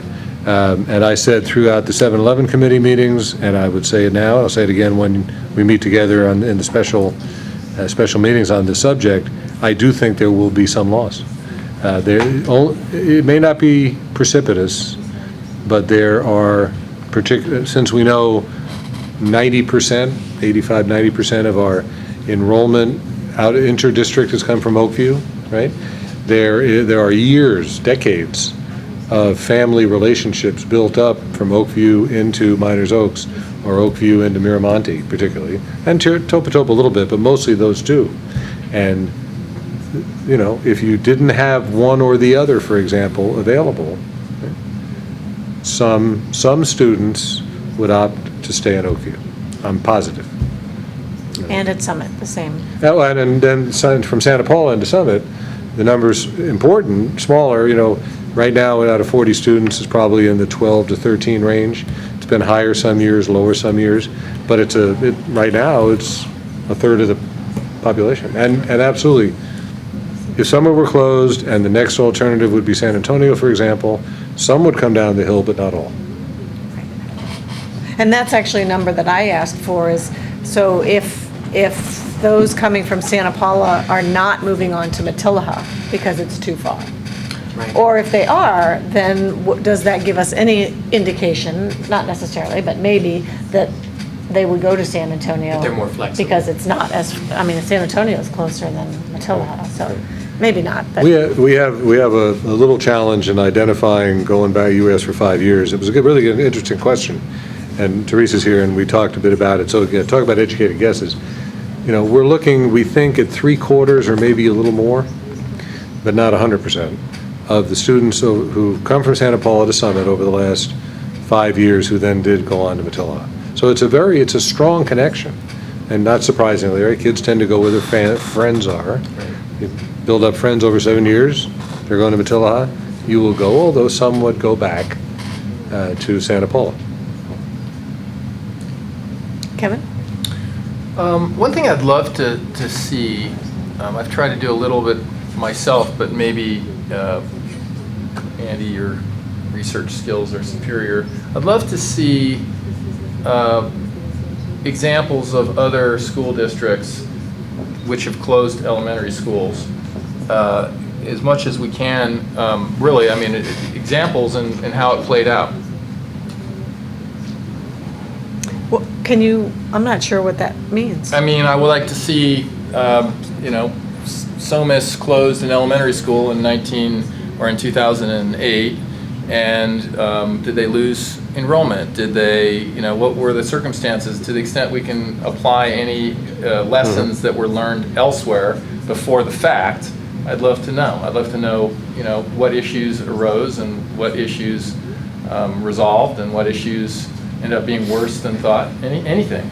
I mean, I make this decision as of now in a vacuum. I've never closed a school. Right. So how, among my considerations are, what things should I be worried about? I intuitively think I know what they are, but maybe somebody else has a better idea. Maybe some superintendent somewhere goes, hey, let me tell you what. Other things, my particular concern, as you know from other comments, is I'd like to, as much as we can, look at pro forma examples of how we would do it. I want to see what student life will be like, specifically. I'm interested in knowing the percentage of kids who walk to school at different schools, if we can possibly know that. I don't know if we do. I'm particularly interested also in, and I know this kind of came up a little bit in the 7-Eleven, but what then becomes of the property? Really, though. Not just the kind of what, sort of, but really. So we closed the school, and now what? We put barbed wire around it, and what becomes of it? And is it prudent to close a school when you don't actually know exactly what you're going to do with it before the fact? That'd be a great question to add. Andreas Chialtis is the attorney coming next month. I'll make sure he has that question before he comes. For me, I think, Were you done? Yeah. Okay. there are there's three elements that I'm looking at. One is financial. The other is academic. I mean, what are we giving the students at each site? The same level of education as the others, or the best education that we can? And the third piece is that community emotional attachment to your neighborhood school. And so I want to talk about those things. I don't know specifically that there's information to bring forward to that, but I think it's important that I don't think the decision is based on one of those elements only. I think it's going to be a balance. And there's something you said, Kevin. It's the last thing you were talking about, what the school looks like. I think it's important that we discuss, what would happen. Is there going to be buses, and what would happen to our ability to let people from Oakview go to San Antonio? And we do a lot of that, and how would a closure affect that ability to do that? Because obviously you're going to be adding more students to the homeschool site. And I had a note on that. Like, I'd love to know. I mean, obviously we can come up with our own, but what would be the proposed rules regarding intra-district transfers?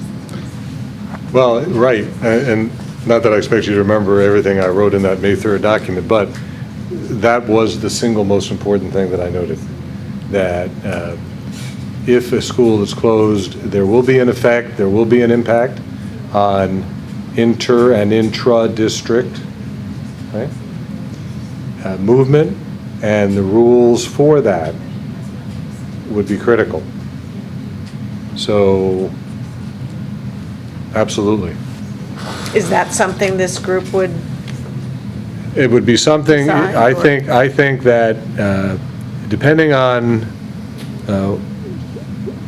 what the decision of the board is, let's call it October 17th, and depending on when the board wants to implement whatever the decision is, if in fact the board chooses something other than what we now have, then it would be important for the board to think about those rules, what those rules would be, and publicizing them so that everybody understands what the new configuration is well enough in advance to make a decision on what that person wants to do. Either inter-district, continue to come from predominantly Oakview, or intra-district, and what a high number of students we have who do that. Can you clarify something? I know that there is a law that allows an inter-district transfer as long as it's been requested before a certain date. It's pretty early, right? Before the end of the year. Yeah, two different concepts. There are 3 districts in Ventura County and many in the state that are what are known as districts of choice. Back before I came, I'm going to guess 10 to 15 years ago, sort of in that range, the board here identified Ojai as a district of choice. That means that any family, therefore a student, who would choose to come to this school district for the next school year, that informs us that that's what that family would want to do before January 1st of the calendar year before, in that school year, that family may come, no questions asked. That family does not need a release from the sending district, predominantly Ventura. If it's after January 1st, which is where we get 95% or so of our requests, so January through August, then it becomes an inter-district request. We accept a very high percentage, not all, but a very high percentage, but the sending district must agree. Okay, and so those are the two. And then intra-district, we have discretion to establish whatever rules we want. We do. So we could say, like Donald Trump's son described, that, no choice at all, and we'll all be Soviet Union facilities, right? We could have a district without intra-district choice, but I don't think... Based on capacity. Based on capacity, right, and assuming, exactly.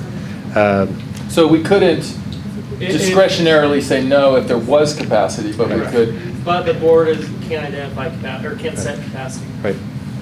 And presumably, if we end But up... if there's capacity, then you must have a district or a policy that allows intra-district Right. transfers. Is there the possibility that someone who lives across the street from Topa Topa could not attend to Topa Topa because it's full?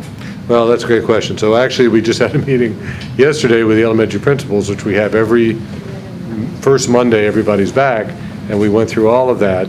And I know I heard myself say at least 5, 6 times that my view is, and what we've done, is to, in almost every case I can recall, create space for neighborhood students, really regardless of when they come. Now, that can be a bit of a problem, and so at least regardless of when they come before the school year starts. After the school year starts, if the class is already over capacity and we have capacities identified in our contract, then we don't. But, we try to leave a little space for projected new students. I wish we had more space. I wish our class sizes were 25 instead of 27, 28, then we'd have more space. But in general... Is there a deadline for, say, somebody at Topa to transfer to Miners Oak, or to let you know they want to go to they're not neighborhood school? No deadline. No deadline, but then either the contractual capacities govern whether we can say yes or no, or our own judgment does.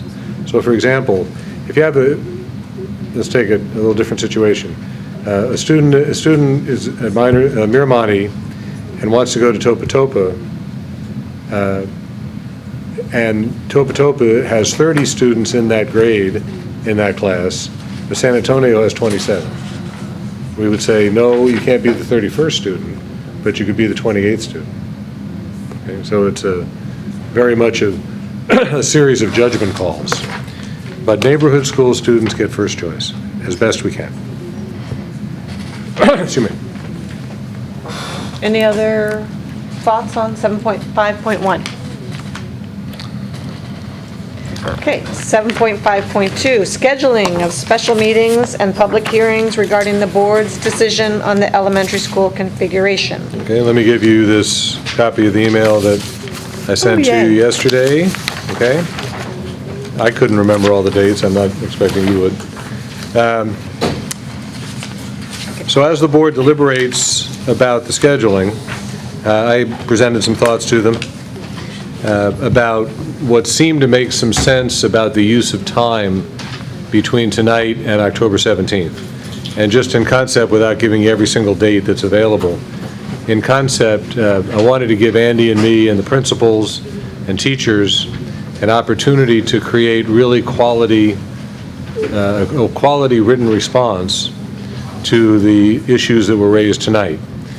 Also recognizing that people have a hard time, parents, I know I did, have a hard time focusing on stuff other than getting children ready to go to school before Labor Day. Anything else before Labor Day, forget it. So anyway, so I suggested that the first time to have a special meeting on the subject of elementary schools configuration would be the week of Labor Day, okay? Therefore, September 6th through 8th, and the board knows what day in that week it appears everybody would be able to come. Second suggestion was that the second special meeting occur the next week, so we have momentum. So the week of September 12th through 15th. Now, what's important is whether you have one special meeting or two or three, what's critical is that the board will make a decision tentatively on the organization of schools at the end of some special meeting, which would then be publicized as the subject of a public hearing. Must have a public hearing. So, I'm just for an analysis sake, I'm suggesting that after a second special meeting, let's say you have two, that the first public hearing would not occur the next week, would be 2 weeks later. So enough people know what the position of the board was and would know to come to the meeting if they're interested. Now, just to clarify, Right. if the board chooses not to close. Then you might want to have a public hearing just to let people tell you what they think of that. Okay? Right? But it's not required. It would not be required. I checked on that because I knew someone was going to ask that question. No, it's not required. But people could say, yeah, right, or no. Yeah, they could say that was Right. stupid. I mean, Yeah. well, theoretically, right? Not theoretically, actually. The point of the public hearing is to get public response to the tentative position you've taken. So you could have, you don't need to, but you could have a public hearing, I think it'd be right to do. And if there was an outcry that it was the wrong thing, then you could have another public meeting perhaps, and then reverse your decision. I mean, that's exactly what happened with the 7-Eleven committee. Right? On March 3rd, took the position, that's 6-5, to close Miners Oaks, right? Public hearing was supposed to be 2 weeks later. It actually sort of wasn't, right? It was a week later because they had a meeting that was then became a public hearing. But anyhow, so March 10th was an ad hoc public hearing, and March 17th was the actual public hearing. And at the end of the meeting on March 17th, the committee voted unanimously not to close Miners Oaks. Okay. So anyway, so the concept is, momentum of two special meetings back to back, week to week, starting after Labor Day. Little space between the public hearing or hearings. If there are two public hearings back to back, and then a space of a week after the second public hearing where the board heard everything, makes a decision as to whether they're standing with where they were or not, but it's still tentative because you haven't voted on it. And the vote then would take place at the regular meeting of October 17th. So it doesn't happen the night of the public meeting? No, it's public hearing is a public hearing, but if it goes anything like the last time with the 7-Eleven committee, you're going to, I'm sure, not leave that first or second public hearing without saying something. I mean, I don't know what you're going to say, but, if you say nothing, then people are waiting for 2 weeks to see what you're going to do on October 17th. You don't have to. And you don't have to act the way the 7-Eleven committee did, which was to act immediately, right? And then it was a month later that they actually wrote the report. So there's no requirement to state at the end of the public hearing, this is what we're planning to do formally. But I suspect there'll be some indicators. And then Kevin and I had a brief discussion about this, sort of like to throw into the mix the fact that our commitment to raising salaries for teachers also brings into sort of highlights the fact that we need to talk about the budget. And so I think that the possibility of a school reconfiguration might impact the budget as well. So I would, in addition to having meetings on the school configuration, also calling a special meeting specifically about the budget in terms of where we might be trimming fat or what we might be able to do in negotiations in October and November with teachers. So to discuss the potential impact of school closures as well as other things. Oh, I'm sorry. To discuss the potential impact of school closures as well as these other issues? Yes. All sort of in the, yeah, okay, that makes sense. I am all for doing a discussion on the budget. This is complicated as it is. I'm just wondering how we manage that discussion if we open it up to all budget items. Maybe we wait until we reach a decision, but before the final vote of the 17th? You mean in between the end of the public hearing or hearings and that vote? Well, if you have say you have a you have public a week. meeting on Yeah. September 26th, you have a couple of weeks before your October 17th date, where you could say, okay, we've discussed school configuration and it seems the board is leaning towards no closures or leaning towards a closure.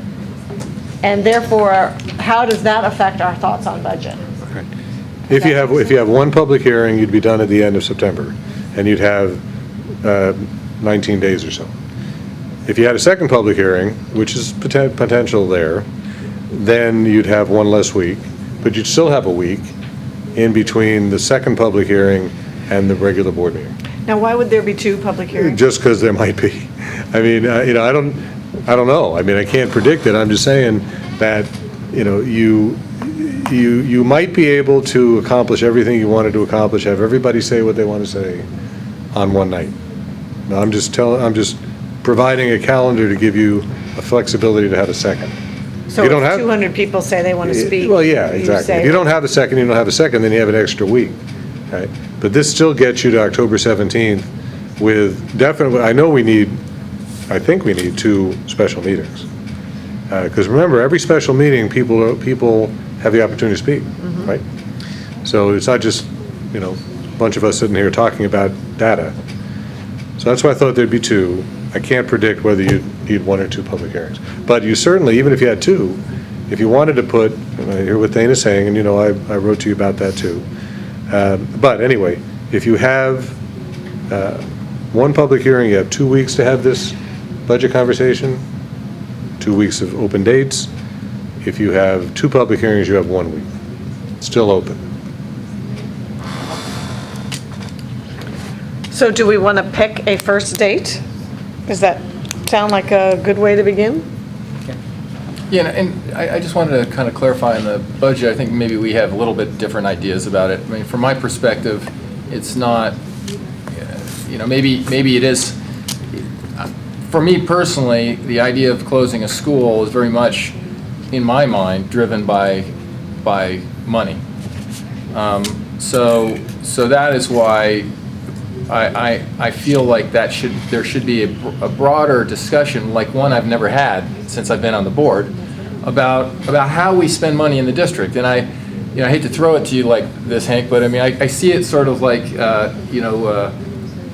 questions in the British Parliament, I mean, an opportunity to talk. I've seen that. In a study context about this is how we spend the money. I mean, again, it may not be everybody's cup of tea. There may be some real opportunities to be creative, et cetera. But because it's not, even as a board member and with a budget that I receive, it's object codes, and often it just doesn't really give us a fulsome sense of where the areas are that we have discretion, where the areas are that we don't.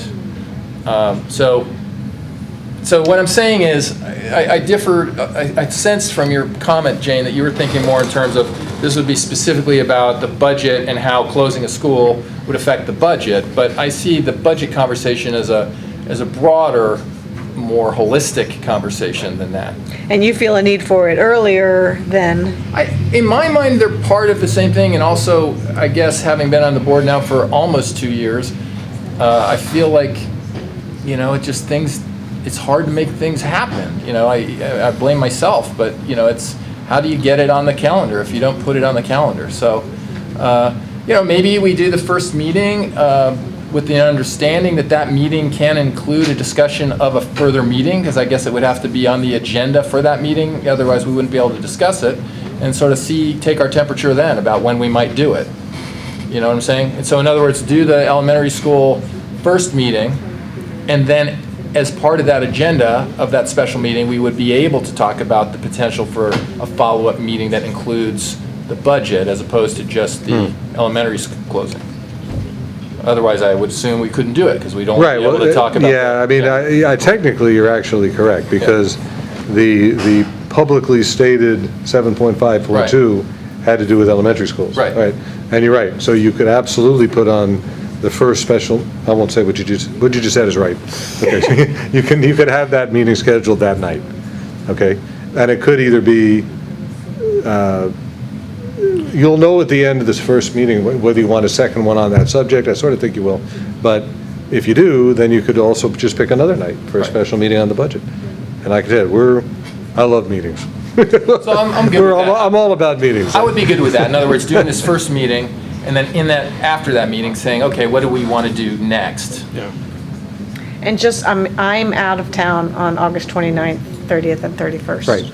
Oh, you are? Well, how did we miss that? Oh, we missed it. Anyway, it doesn't matter. I recommend it. We don't do it anyway. Okay. Right, so, right, I recommend it after Labor Day. So, I'll just come back to my, Yeah, I since didn't, That's okay, don't worry about it. It's not, You're right, I it's probably didn't moot. say that. Doesn't matter.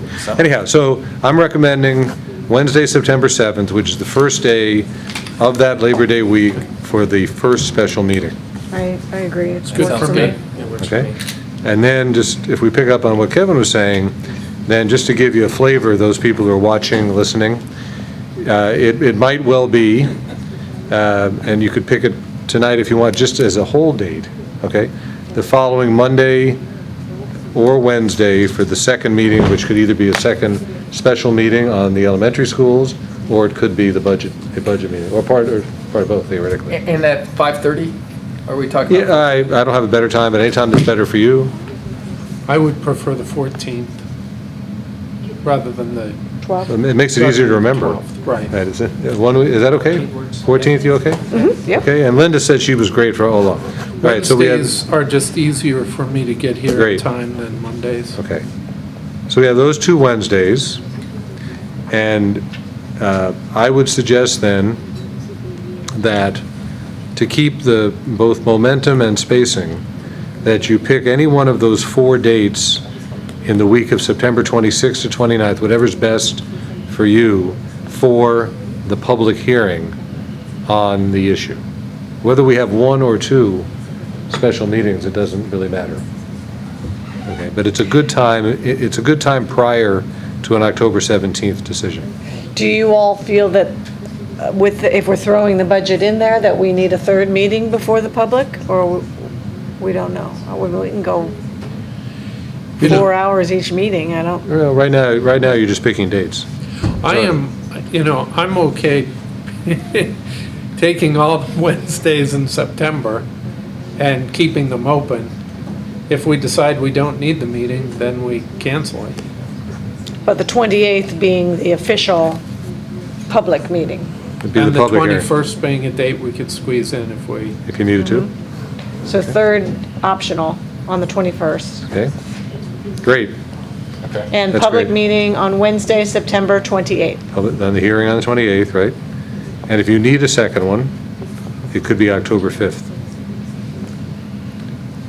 Yes, And we tried Tuesdays, but it didn't work, so. right. And just a reminder, there is a board meeting on Tuesday, September 20th. That's easy. 2 Okay. nights in a row, no problem. We might not need the 21st. Okay, great. right? Thank you, And Kathy. I don't want to have a meeting, just have a meeting. No, but I know you won't. I'm happy to schedule it. So so what do we end up with? Every Wednesday, let's see, all Wednesdays in September hold, and we'll obviously work, Andrew's here, Andrew will work with you to be sure everybody knows. And October Okay. 5th also? And I think October 5th, right, for a second public hearing if necessary, and then Monday, the 17th would be the decision And time. all of I them have the at same 5:30? question about the Everyone at a 17th. time. Oh, sorry. All of them at 5:30? Beginning at 5:30? Makes it easier for me to Okay. remember. Okay. Beginning at 5. I had the same question about the October meeting. Yeah. Is the 17th better than the 19th? Yes, for Mike, anybody? Mike's, well, he's out from that 18th forward. Okay. Right, yes, that's my problem. Okay. I'm out the rest of the week. Okay, that was great. A lot of progress, a lot of Can I progress. just throw one thing in? Sure. I What's know that? we'll get Oh, there. location, yeah, let's talk about that. I know we'll get there when we talk more about budgets and stuff, and I also want to talk about budgets in concept, I mean, in relation to the school decisions, but also generally this whole strategic approach. And when we get to that piece, I would be interested in hearing your and Andy's viewpoints about where in the budget is susceptible to improve, right? I mean, where is it conceivable that we could do something different, or not do something at all? I don't want to just go through a bunch of line items. No, we won't do that. You know, I want to hear you guys talk. We won't do that. Well, I mean, there are ways to present, as I agree with Kevin, you know, the budget is the formal document. But there are ways to break that into very usable parts. Okay? For example, when we get to compensation or the cost of people is obviously the combination of how many people you have and what how each person is compensated. And we can break that out into a separate report and show you full-time equivalents in each type of work for each kind of job and how the compensation fits. And then, like we've said so many times, when you roll everything together, all of that together, including benefits, you're about 85%. Okay, so I wish there were 25% in addition to that instead of 15, but it's about 15. So, but we'll work on that. That's one of the things that we also will be doing in addition to the elementary schools work. So it'll be a busy 6 weeks, but we're looking forward to it. Back to Kathy, thank you for reminding me. So Jay and I talked about this earlier today, location for the meetings, right? Our technology guy, David Rogers, was just a magician to get everything to work in Chaparral Auditorium. I mean, he had wires coming all over the place. And the quality actually was remarkably good, considering that facility, which has no audio of anything. So I haven't had a chance to talk to him yet because we're busy getting school up and running. But I'd like to get your opinion. Linda felt strongly, and what she would be saying right now is, and I agree, that when you have a meeting of this importance on elementary schools, the future, that people should feel as if it's a very welcoming, accommodating place. And we did our best in Chaparral, but when you put out 20-year-old crickety chairs, it doesn't feel great, okay? And it's hard to sit there that long. So I just want to know if we can make Matilaha work, the auditorium, okay? Be good about that, Kathy? I know we have one conflict. Did we pick a date? Which one? October 17th, if we change the October board meeting to that. Would you want to hold the board meetings here and the special meetings? Was that the date where someone had already Yes, occupied? October Okay. 17th. Okay, well, you know what? That has to be our date, and we'll have to But work. we're not talking about having a public hearing. Oh, that's when we're gonna, I Yeah, see. People will want to come that night. Okay, all right, Well, it so, depends what we're going to do, right? well, that's true, Yeah. that's true, but I mean, if we're not we'll, going to do anything, then we'll nobody talk, will come. you know what? We'll talk to the organization that set that date, and we'll do our best. Anyway, but Matilaha, yes, as a better alternative than Chaparral. Okay, we're going to work on that. Okay, so I don't have, right now, let's assume, I think if you would, let's assume that all meetings, every meeting we set there would be at Matilaha, okay? Except, I don't think the regular meeting of September 20th, which isn't on this list anyway, we could have that here, as long as people understand we're not doing anything that night. Okay? Nothing that night, not on the agenda. Well, we're doing other things. Yeah, we are, but not that, not that. Okay, so I hate to have people come to a meeting thinking something is going to happen and it doesn't, it's not even talked about. That's like over the top frustrating. So, okay, so let me work on that a little bit. with Andrea and with David and Andy, and I get what you want to have happen. So the special meetings and the public hearings would be at Matoa? I think they should be, yes. And also, if we can make it work, and I think we can, the board meeting of the 17th.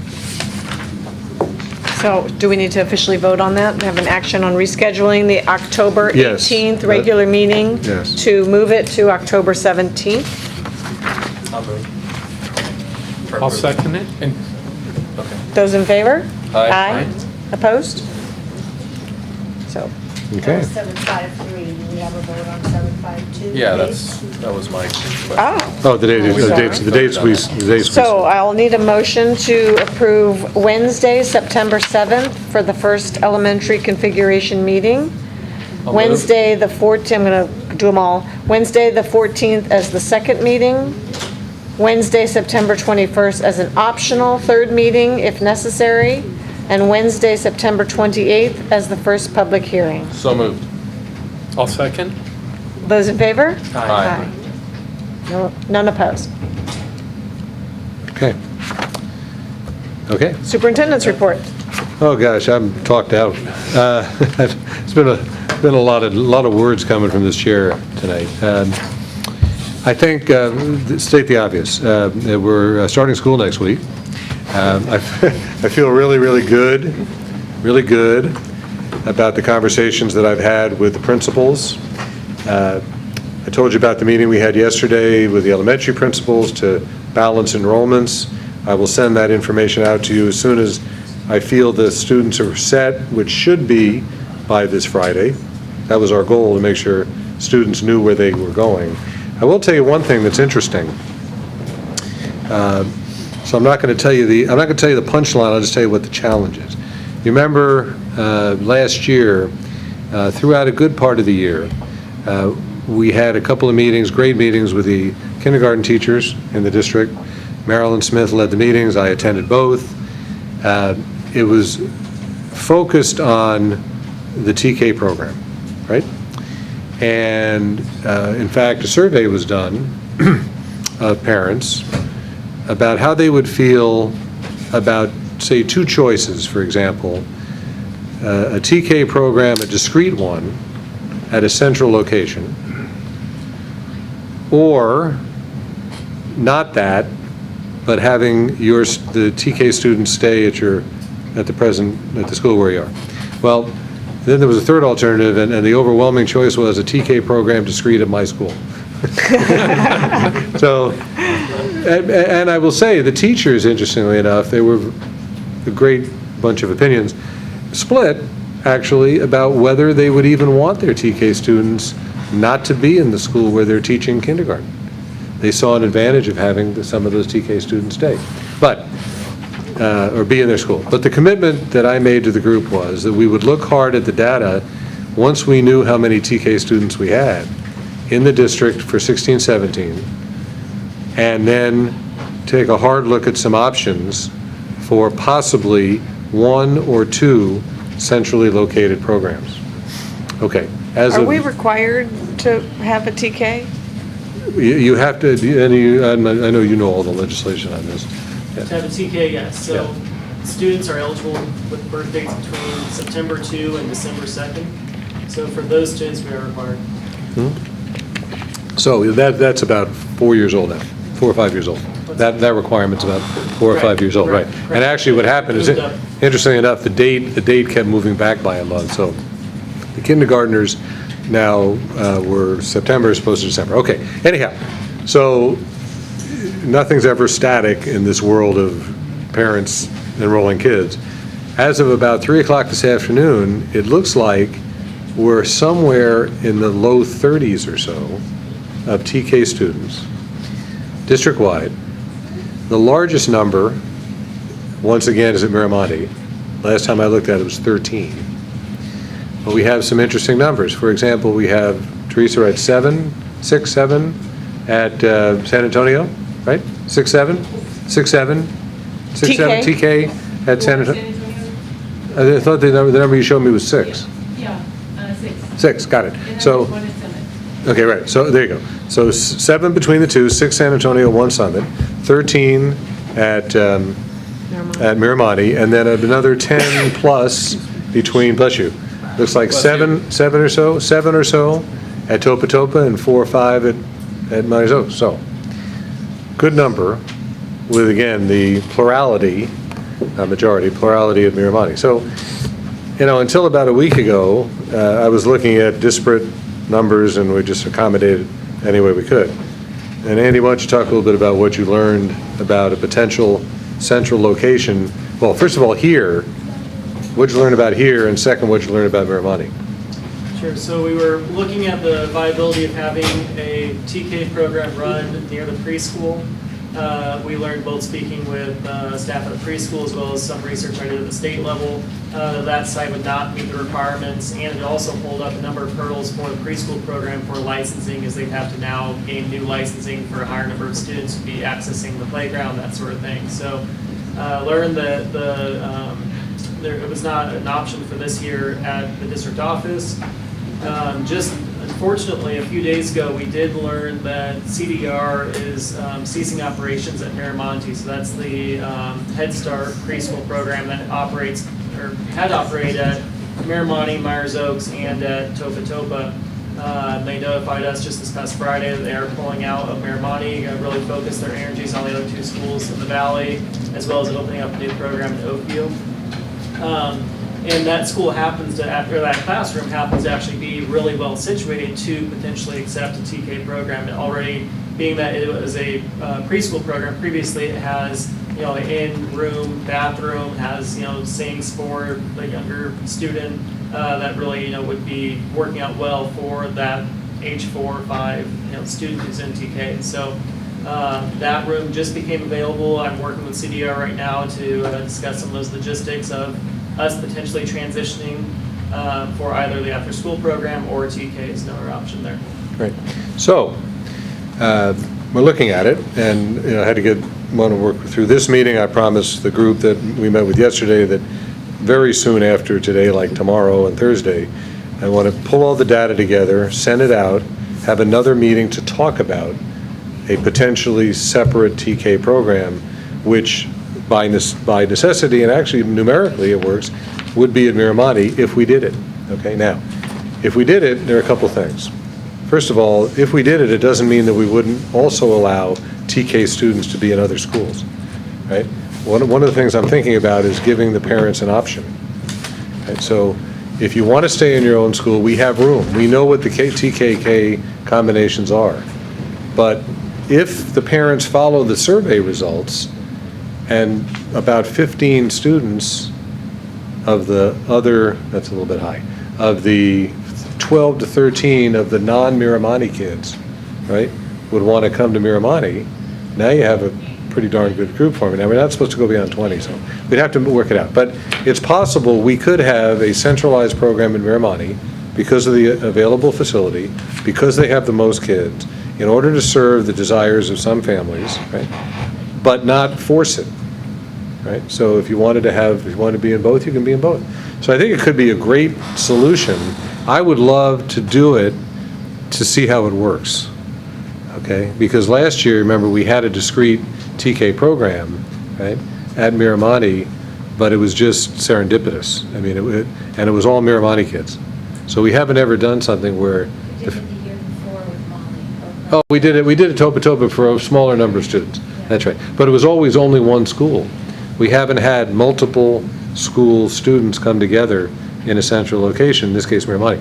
So I'm sort of excited about it. All right, so that's the excitement part. Then the second part is, it doesn't sound like we'd have to do much facilities-wise, right? Okay, that's another piece of excitement.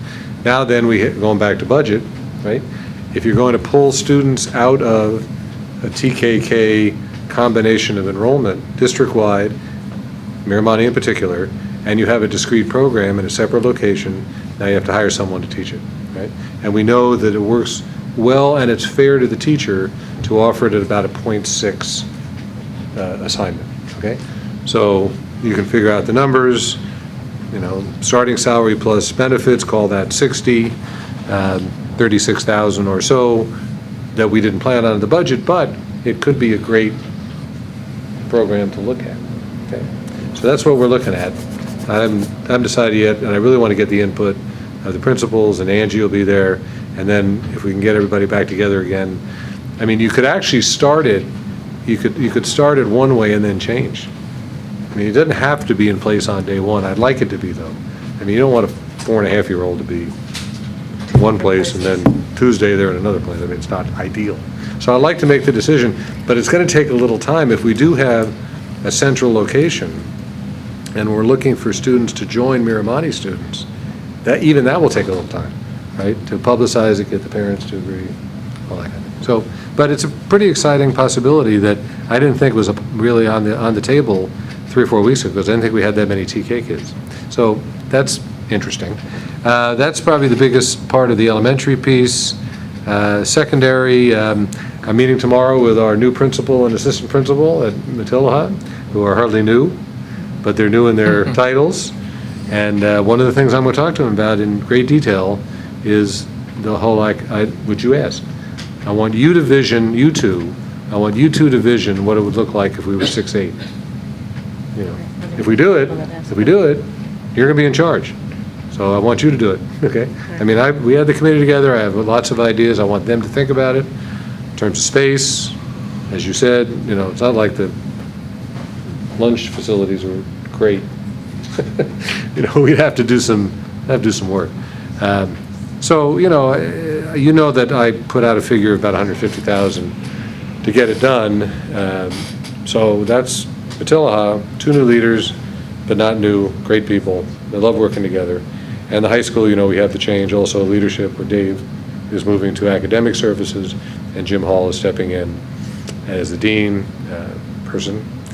And just so you know, Greg Bayless, God help him, he's 42, I think, some close, and he has this horrible knee that he simply won't permit himself to stop busting it up. Right? So he had a major operation. It was gross just listening to what they had to do. I mean, they had to like cut a bone and restructure it, and you know. But he's a trooper. He was sitting there. He was pretty drugged up. Do we need a rating for the TV? No, it was okay. They were all legal. Graphic violence. They were all legal. He held it up and said, "Here, this is what I'm using." So anyway, but I'm just really excited about those 5 people and the opportunity to see another year of leadership at the high school. And then I think all the directorships, as far as I know from Andy, are all moving forward. And congratulations to Andy on his restructuring of maintenance and transportation and operations after Josh left. It's been pretty seamless. That's my report. Good job. Items for future agenda. We've got a lot of. Yeah, we've already talked about that. Got your dance card filled, huh? Yeah. Consent calendar. Discussions? I guess. I have one thing. Just the most minor. I told Jane she gets the award for finding words that are inaccurate and or out of place. On 8.1, where are we here? Let me see. Section. It's on page. Give me a second. I turned the page wrong. 3 of 4. Thank you. Page 3 of 4. On the 3rd line, it should read. Number 5. Number 5, thank you. Dave said to teach Mathematics 2, because we've made the full transition from algebra, geometry, et cetera, right, to Math 1, 2, and 3. So that is correct, but we double checked to be sure that the subject matter competency, though, is still geometry. So that's correct. It's just the wrong title of the course. Okay. So what he took, the competency test he has passed is geometry, which is what you need to do Math 2, but we simply had the wrong title for the course, okay? Other than that, we think everything is correct. Just to be clear on that, so what is, I don't want to use the word, but it's the only one that comes to mind, deficient in Sedum's background that we need to approve? It's insufficient Right. to teach all the way through the curriculum. Right, but that's what he's proposing to do? Well, no, we only propose an assignment like this to make sure that you know that he's teaching or anybody else in his situation, is teaching only through the span of mathematics up through the course that he's taken and passed. So in other words, we couldn't put him in AP math. Right. But my question, why do we need to authorize that? That sounds like a given. Right, because he's not fully certified in mathematics. Okay. He's certified to that point. Do you know if he's planning on, is that something that you can midstream in your career kind of get fully certified to do? I've raised the issue, and I think he's set where he wants to be. He's actually, frankly, moving out of mathematics into PE, right? So when Eric Monson left, there was a space.